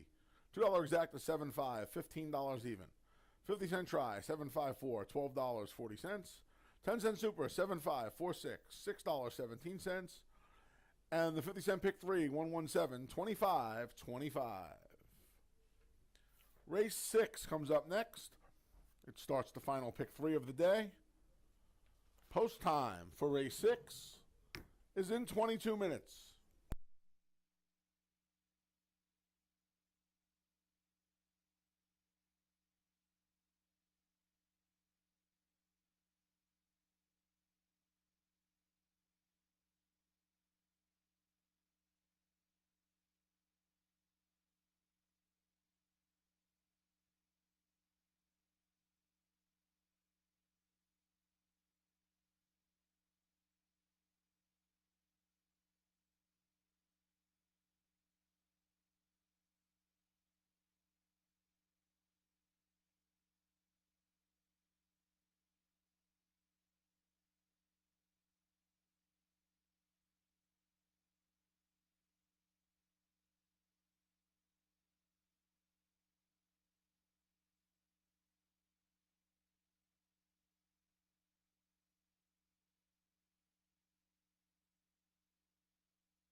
Okay, horses are just now entering the paddock for race number 6. Big effort by Mel's Angel in the 5th. Andre Worry getting the victory for Melanie Giddings. That one looked good from the get-go. Very successful move coming here to Finger Lakes, defeating that field to win race number 5, going off at odds of 9-5. Allowance race number 1 3 condition is the 6th race. You see the early money on Cool Cat Mandu right now at odds of 4-5, and looks the part. This horse has been running against some tough allowance conditions, was here in the 2 Lifetime and took care of business relatively easily. The horse did a very quick first quarter in the slop and blew the field away. So, you know, the little moisture in the track from the rain that we're getting is not going to be a problem at all for Cool Cat Mandu. And if he repeats that 2 Lifetime effort, probably should be able to handle these 3 Lifetime horses here as he comes back to Finger Lakes for the 2nd time after winning the 1st time. Other horses to consider, you got the speed of Dee's Wise Guy. Dee's Wise Guy has been, after winning 2 in a row, coming in here from Tampa at the beginning of last year, liking the shorter distances, was just unable to sustain his speed after that and was stopping pretty badly. Well, back to 4.5, comes off the freshening. Maybe Dee's Wise Guy can last a little longer against these and repeat what he did when he came in here last year. Of course, was only off a short layoff last year when he came in and was very sharp. The 4 Kentucky Joker, yeah, he had a victory in a 1-other starter at Aqueduct. Last 2 races missed the board in the 1 state bred there. This should be a little bit easier than what he's been facing. The numbers are good relative to these. Does have a win on the off-going. Would be no surprise. Just doesn't seem to have a lot of early speed, which is something that you might want at 4.5 to stay in the race. But if he could stay close to these Wise Guys and Cat Mandu, maybe he can have some impact in chasing them down. But he may have some work to do in this race, but might just win on class if he can get to those speed horses in this race. That's right way Cool Cat Mandu is getting some play. You know, the horse has got enough tactical speed. He could be out there with these Wise Guy, and the recent form is very good for this Charlie Baker trainee. Exacta Trifecta, Superfecta, Daily Double, and Pick 3 starts in race number 6. You got about 9 minutes to post.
The field for race 6 is on the track.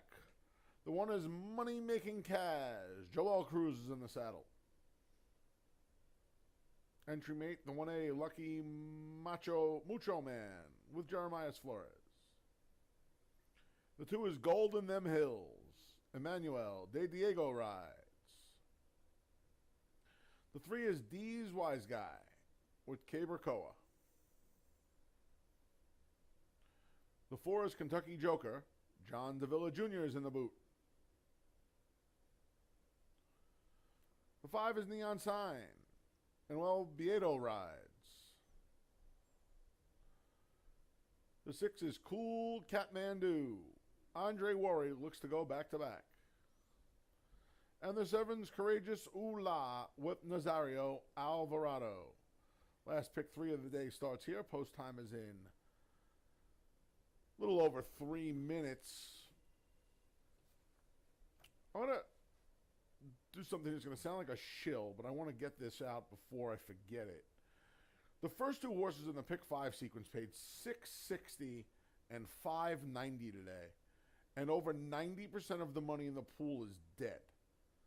If that doesn't give you reason enough to play the pick 5 here that starts in race 4 on the 8 race card, I don't know what will. That you can get 2 horses home that were very, very logical. $660 and $590. That's 2 to 1 and 9 to 5, and have over 90% of the money out of the pool.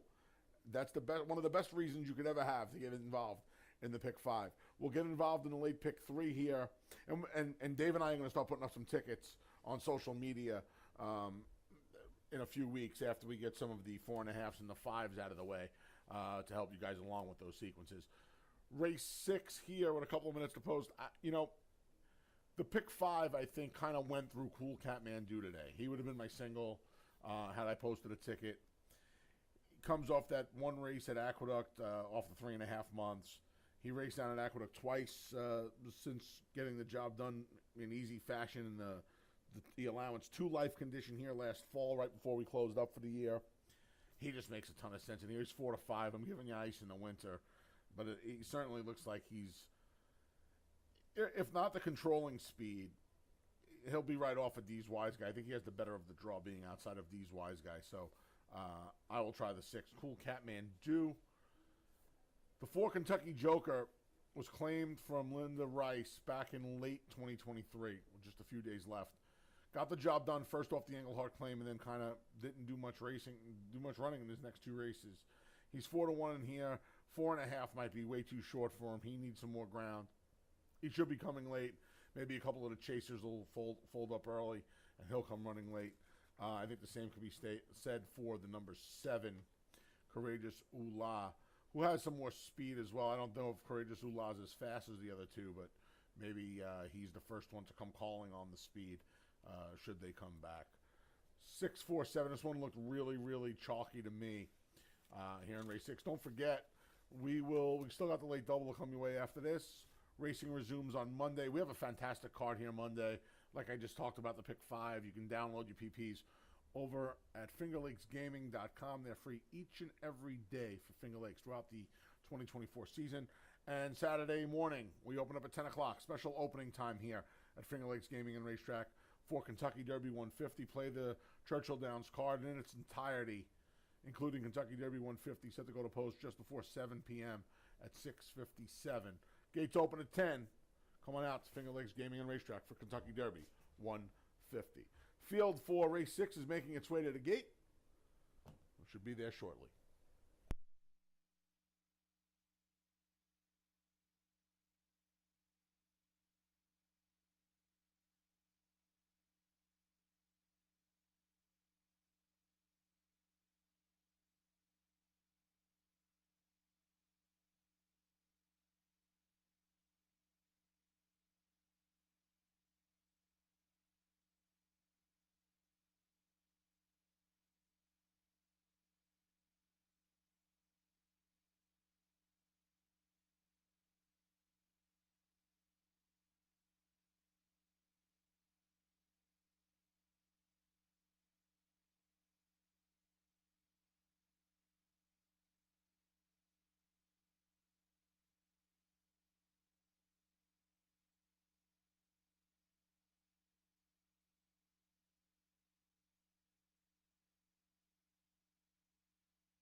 The field for race 6 is behind the gate, and it's post time.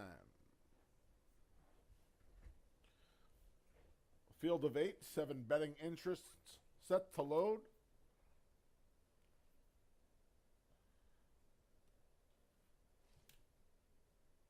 Riders off the 1, money making Kaz.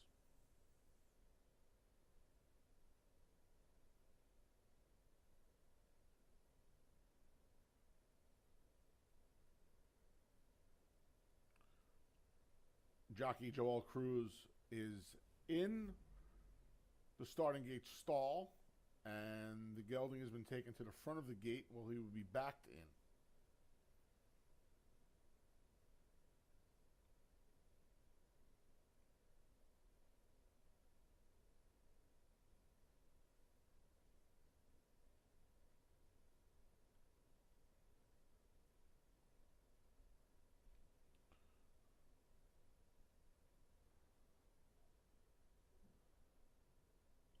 Fantastic job by the gate crew getting that done at first asking. Money making Kaz is in.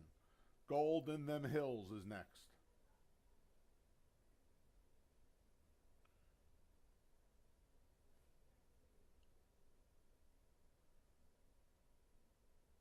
Here's D's Wise Guy.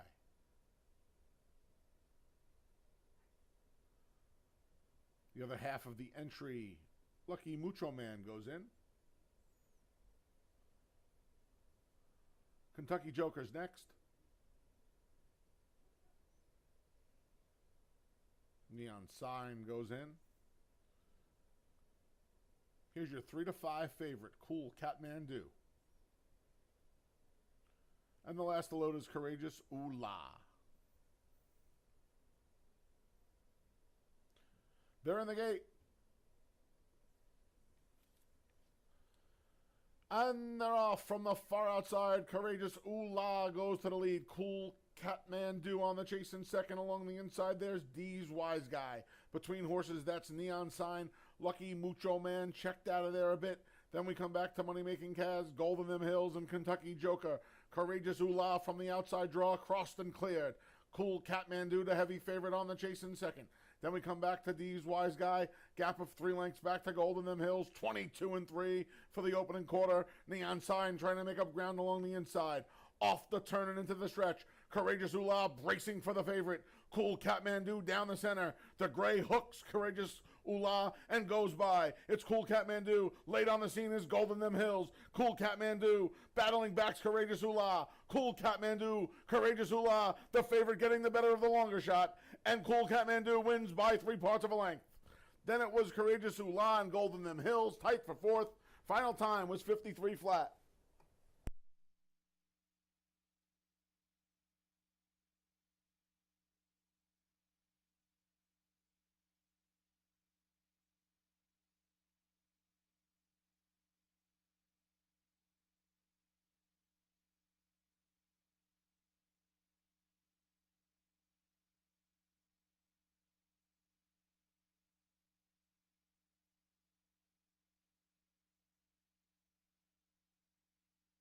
Number 6, Cool Kathmandu was first. 7, Courageous Ooh La was second. 2, Golden Them Hills was third. It's a photo for 4th.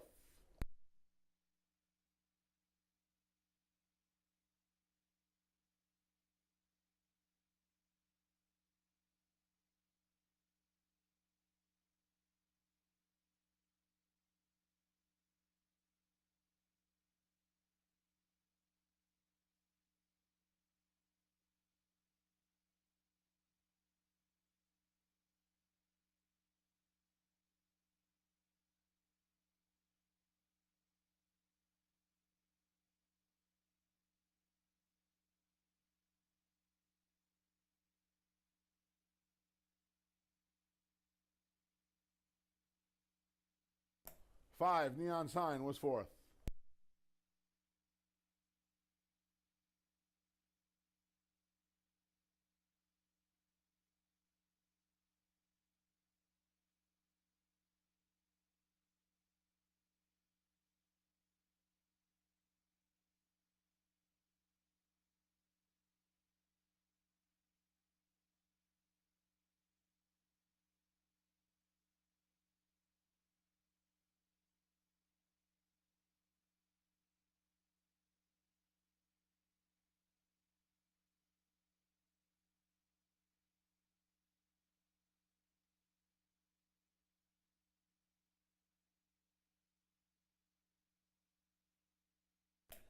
Returning to the winner's circle is Cool Catmandu.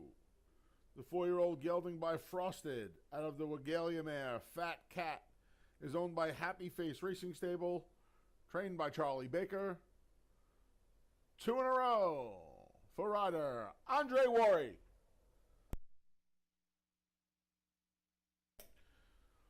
$2 double 7-6, 1780. $2 exact to 6-7, 1140. 50-cent try, 672, 1625. And the 10-cent super, 6725, $13.37. Race 7 comes up next. Starts the late double. In race number 8, a rider change for the 3, Sun and Wind, Tahim and Harkey. Harkey rides the 3 in race number 8. Post time for the 7th and the start of the late double is in 22 minutes.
Got about 12 minutes to post for race number 7.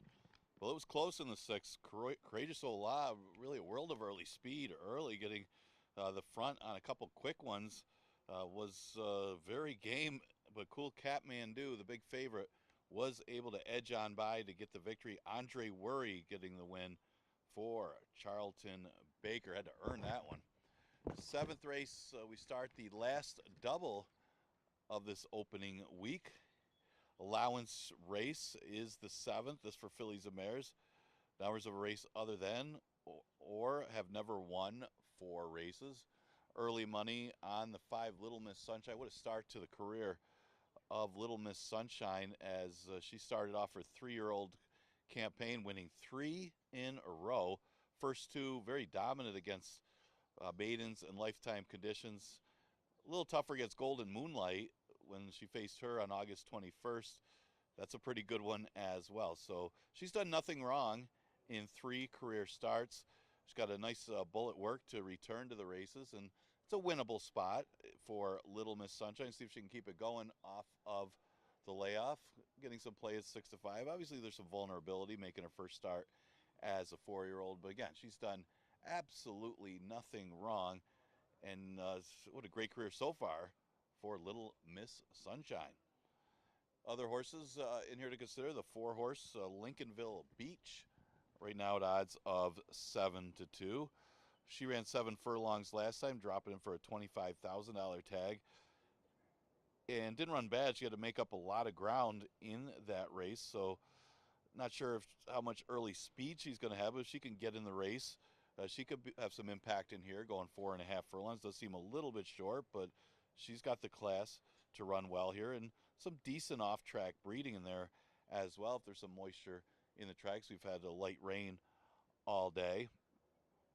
She's had 3 wins, of course only one of them on the dirt, as she's tried all surfaces, but her last victory was on the dirt in New York, and she was able to stay close that day to a 47 at Aqueduct. So if she could stay close enough here, she might have a shot in the late stages. Curl Talk going to get some play in here. She started off her career much like Little Miss Sunshine. She won at Mountaineer in the slop, and then 2 straight victories going through lifetime conditions before running at some kind of in a tougher spot against boys back in July of 2022. So she does look the best on paper of any of these horses from what she's done in the past. The biggest issue for Curl Talk, she's only had that 1 start since July of 2022, and that was in February of 2023. So not much for activity for Curl Talk, but that's the main concern if you're back in this one. And that is a big concern when she's been off so long. And like I said, only 1 race since July of 2022. But if you go back, if they ran this race back in the summer of 2022, she would beat these. So we'll see if she can come back running despite the lack of activity. Lockbox is the 3-horse. She's coming off a win in New York. Well, things went her way in that race. It was a relatively slow pace that she was able to get the lead, and the final time was nothing to write home about, but she did get the victory in that race. It was a 3 lifetime condition, and as you look at some of her races here, she ran 3rd in the Niagara Stakes against fellow 3-year-old fillies, and she was competitive against some good horses like War Saichi, Wait, Wait, Don't Tell Me, and others. So it's not like this horse is out of this one by any means.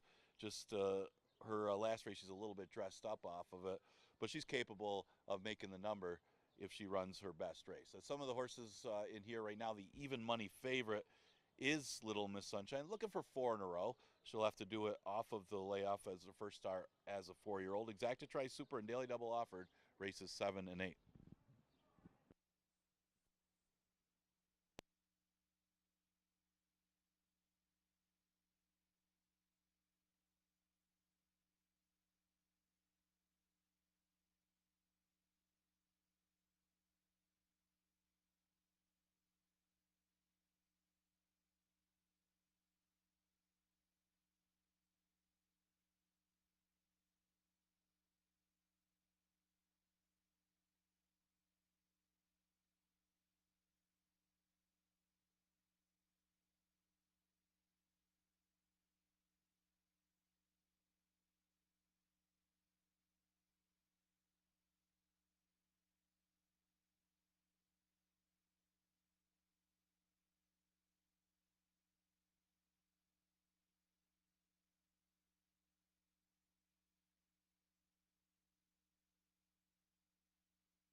The field for today's featured race 7 is out on the track.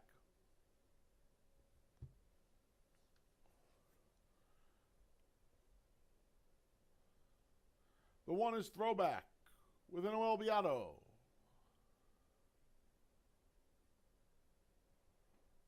The 2 is Flattery's Music. Rafael Rohina Jr. rides. Here's the 3. Lockbox. Luis Perez. The 4 is Lincolnville Beach. Her rider is John Davila Jr.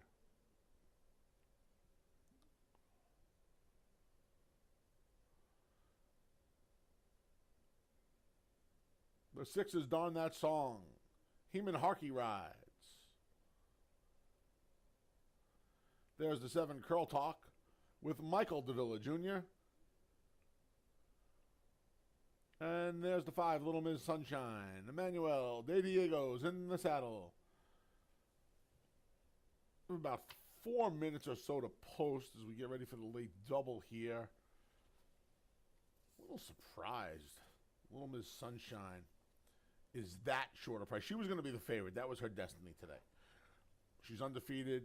All the wins came here at Finger Lakes. She won going 5.5 and 6. Lots to like. She won first time out, which a lot of people do equate to a layoff. I do and I don't. I think my biggest problem with Little Miss Sunshine is she didn't get much faster throughout her wins last year. And she did all of her racing in a finite amount of time, less than 2 months. And I get that. And, you know, she rattled off 3 in a row, and that's hard to do. I don't think people realize how hard it is to go through allowance conditions. Not just the maiden to the 2 life, but the 2 life to the 3 life. And you can see it got a little bit more difficult for her as she went from the 2 life to the 3 life. Then she goes to the bench, daughter of Army Mule. There's a lot to like. That price is terrible. I don't really want to take that short of a price on a horse that, A, is coming off a layoff like this, and B, quite frankly, has at least one runner in the race that's run faster than her, and that's the number 7, Curl Talk. It's where I landed. I put Little Miss Sunshine second. But Curl Talk is just flat out fast. And Little Miss Sunshine's never encountered a filly, or mare in this case, who's as fast as Curl Talk. Now, she's 6 years old, and she's only raced 5 times in her career. We haven't seen her since last February at Tampa. So it's almost 15 months away.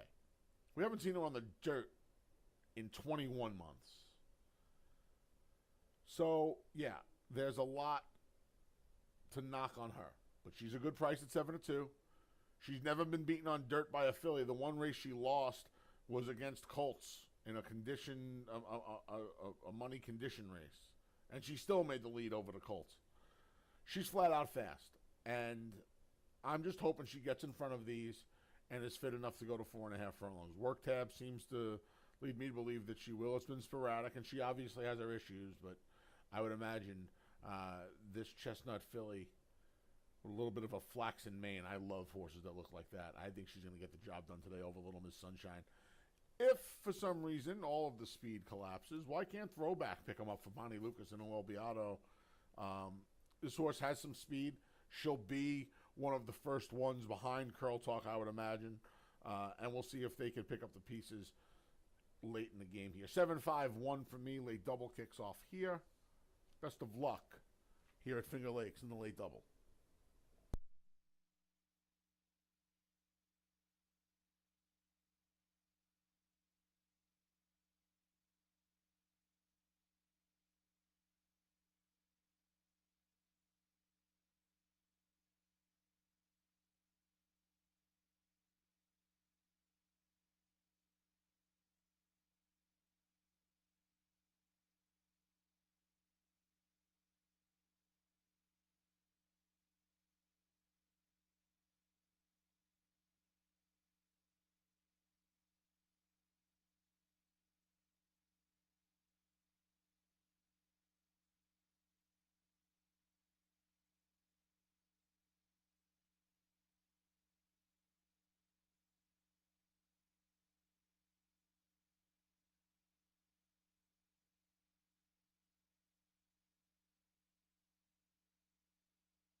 And the field for race 7's behind the gate. It's post time.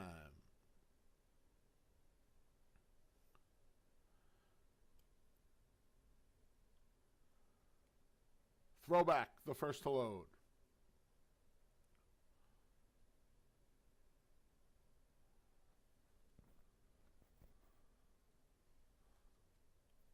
Flattery's music's in. Lockbox up next.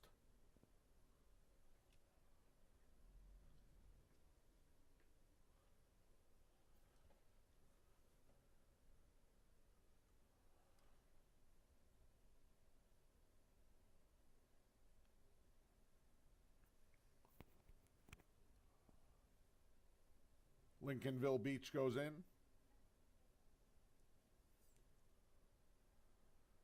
Here's the favorite, Little Miss Sunshine.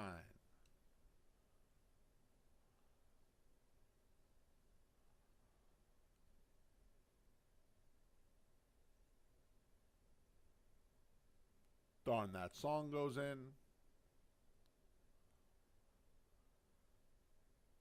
Curl Talk, the last to load. They're in the gate. And they're off, breaking a bit outward there at the start was Curl Talk, but she's able to get the lead. It's Curl Talk out along the inside, challenging is Little Miss Sunshine. So Little Miss Sunshine has a half length now on Curl Talk, who challenges immediately. They've sped away to a 3.5 length lead. Flattery's Music joined by Darn That Song. Then Throwback, Lockbox, and Lincolnville Beach. Little Miss Sunshine, 22-1. Curl Talk shadows her the whole way. Darn That Song moving into contention 3 wide. Flattery's Music hugs the rail. Then we come back to Lockbox, Lincolnville Beach, and Throwback. Little Miss Sunshine trying to put Curl Talk away. She just did. Down the centers, Darn That Song. From the back, Lincolnville Beach flying as she wanders inside. Little Miss Sunshine, Lincolnville Beach outside. Darn That Song outside. Lincolnville Beach inside. Little Miss Sunshine wins it by 3. Then it was Lincolnville Beach and Darn That Song. Final time, 52-2.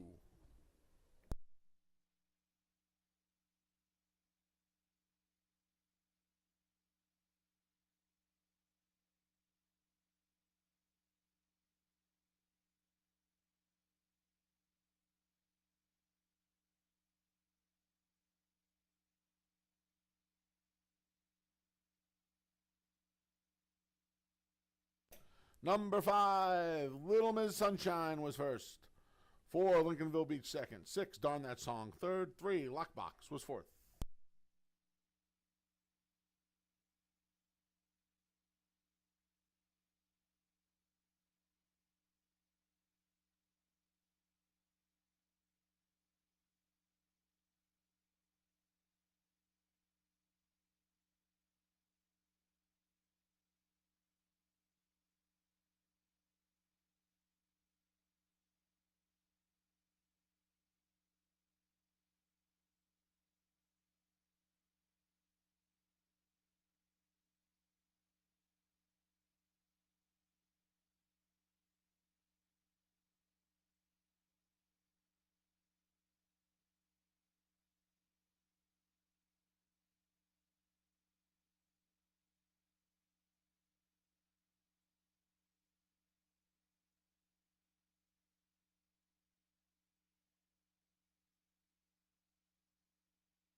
Returning to the winner's circles, the number 5, Little Miss Sunshine. The 4-year-old daughter of Army Mule out of the Freud mare Sound of the Storm was bred in New York. She's owned by Carol Pepper, trained by Richard Schaefer. Winning rider, Emmanuel De Diego. Little Miss Sunshine stays perfect through 4 career starts. $2 double 6.5, $6.80. $2 exacta 5.4, $19.80. 50-cent try 5.46, $12.45. And the 10-cent super 5.4, 6.3, $5 and a dime. Race 8 comes up next. The finale offers win, play, show, exacta try, and superfecta wagering. Rider change on the 3, Sun and Wind to Heeman Harkey. Heeman Harkey rides the 3, Sun and Wind. Post time for race 8. The Tuesday finale is in 21 minutes.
And we're getting ready to conclude this Tuesday card as our opening 2 days, opening week of the 2024 season will come to a conclusion after this race. What a successful opening 2 days that we have had to start off the year. Yesterday, opening day, we did very well. Again, today, a little bit of an off track. We had some great racing action today, and man, that feature was, I guess the one word you could say was impressive.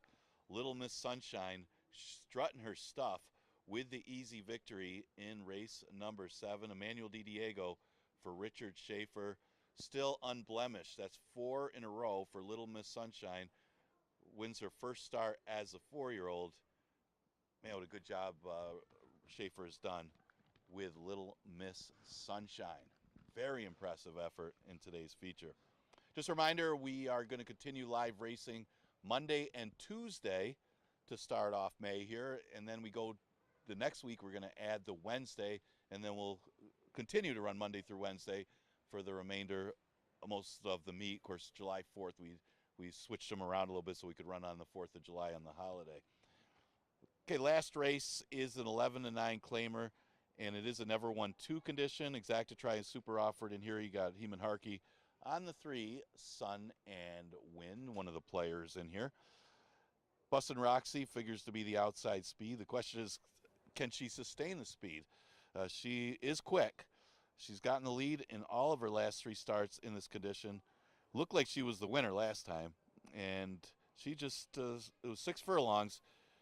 Tumbles just caught her, and maybe she was looking to get caught a little bit in that race. But again, that's 3/4. She did have a pretty easy lead in that race. Actually had a pretty easy lead the last 2 races. But maybe the shorter distance, if she can get a clear lead in here, might be tough to catch. Her foal ran yesterday on opening day and raced well, ran second in that one's first career start. So we'll see if Bustin' Roxy runs well here. She had 4 starts with a little moisture in the track, ran second in a couple of them towards the end of last year. Again, not being able to hold on with that early speed, but maybe the short distance could be the key.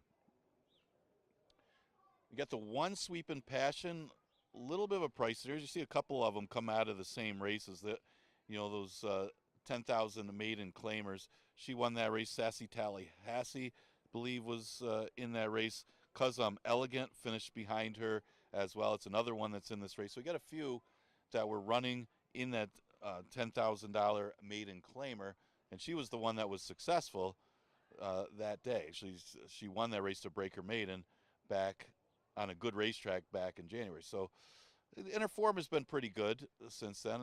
Not really a lot of early speed, though, for Sweeping Passion, so the question's going to be the distance, but maybe she can make a late move, have some impact to get in the number here. The 3-horse Sun and Wind, she has some good early speed as well. This one trained by Rudy Rodriguez. He means business when he sends these horses here, and the form hasn't been as good lately, but they are much better competition that she's been up against. She's been unable to make the lead in those races. Not sure if she will here either with Bustin' Roxy in here, but she certainly has better company kept. She even ran in a New York Stallion Series stakes as a 2-year-old and ran 4th in there at 40-1. So class-wise, she should be tough in here, and she is getting some play. She's one of the favorites right now at odds of 5-2. Got to make a case for her, and she's definitely a player. Exactitry and super offered in today's last race. We're going to continue live racing. We are dark the next few days. We are still open for simulcast wagering. We got all the Churchill action Friday and Saturday, including the Kentucky Derby. You can watch and wager on it right here on Saturday, and then we return for live racing on Monday with that 1:15 first post.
The field for race 8.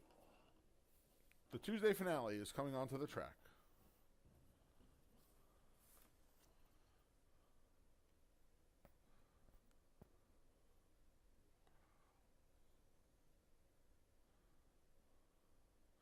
The one is Sweeping Passion with Nazario Alvarado. The two is Alara and Stephen Frett. The 3 is Sun and Wind. Note the rider change to Heeman Harkey. The 4 is Sassy Tallahassee with Carlos Camillo. The 5 is Ruler of the Night with Emmanuel De Diego. The 6 is Sweet Sensation with Michael Davila Jr.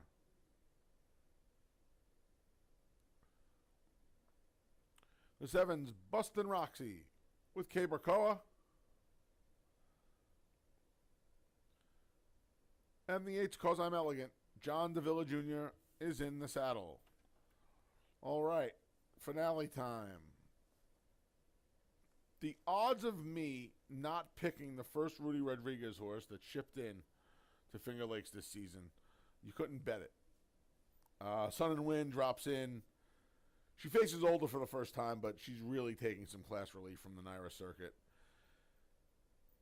And she was just in against better in her 3 starts with Lasix. Now she cuts back to this 4.5. She raced really well in her debut, going 5, so it gives me some promise that she will handle the 4.5 without a problem. Heeman Harkey's already on the board today with a victory. I will try the number 3, Sun and Wind on top. The 7, Bustin' Roxy, makes a whole lot of sense. She shows speed. She just does not close the door. Just 1 for 12 in her career, 4 seconds. That's always very alarming, especially 3 in a row to round out the 2023 campaign. In fact, she made all of her starts last year in her career. So Bustin' Roxy was Hickory last year, 12 starts from January to November. She just doesn't get the job done. That's why she's in the 2 life, but she makes a whole lot of sense. And then the 5, Ruler of the Night, dropped in for the $11,000 tag to get the money. 2 starts back in her 8th try. Raced well. She was just 4 lengths or so behind Bustin' Roxy when 4th at this level. Bustin' Roxy was, of course, 2nd. And Ruler of the Night finished 4th. Everybody went to the bench. They took the annual break. And now Ruler of the Night's back for Jeffrey Engelhardt. Again, worth noting in here, got some waiver claimers here. Ruler of the Night and Bustin' Roxy. They're the only 2 eligible. They both took advantage of it. We have about 3 minutes to post for the finale. Monday's card is fantastic. Head over to FingerLakesGaming.com to download free PPs throughout the season here at Finger Lakes. And for the final time, I will tell you that Saturday is Kentucky Derby 150. Come watch and wager right here at Finger Lakes. Doors open. Special early opening time, 10 a.m. Play the Churchill Downs card in its entirety, including Kentucky Derby 150. Goes off right before 7 p.m. at 6:57. Watch and wager right here at Finger Lakes Gaming and Racetrack. Best of luck here in race number 8.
The field for race 8 behind the gate, and it's post time. Field of 8 set to load, started by Sweeping Passion.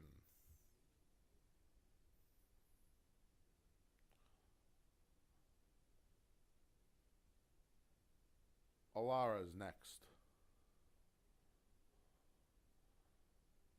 Sun and Wind goes in.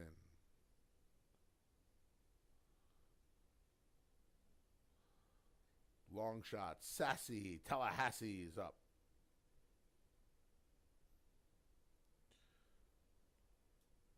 Ruler of the Night's in. Sweet Sensation loads. Currently your even money favorite, Bustin' Roxy's up next.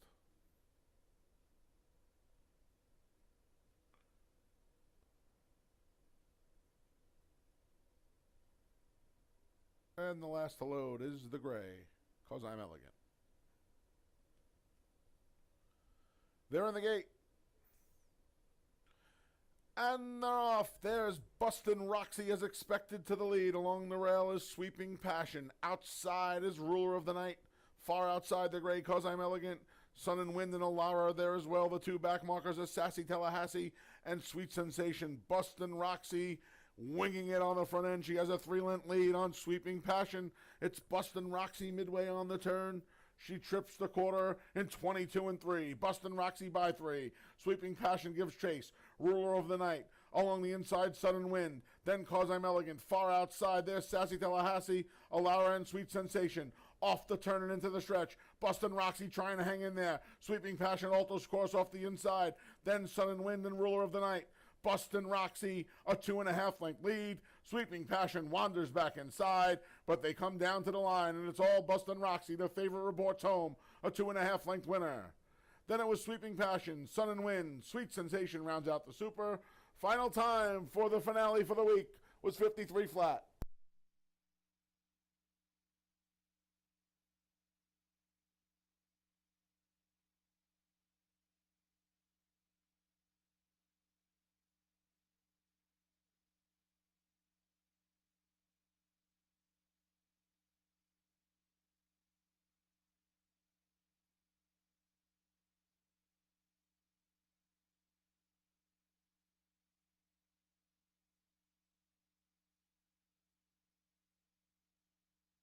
Number 7, Bustin' Roxy was first. 1, Sweeping Passion second. 3, Sun and Wind third. 6, Sweet Sensation finished fourth.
Returning to the winner's circles, the number 7, Bustin' Roxy. 3-year-old filly by Bustin' Stones out of the tail of the cat mare, Rockin' MZ. New York breds owned by All in the Family Racing, trained by M. Anthony Ferraro, winning rider, K. Barcoa.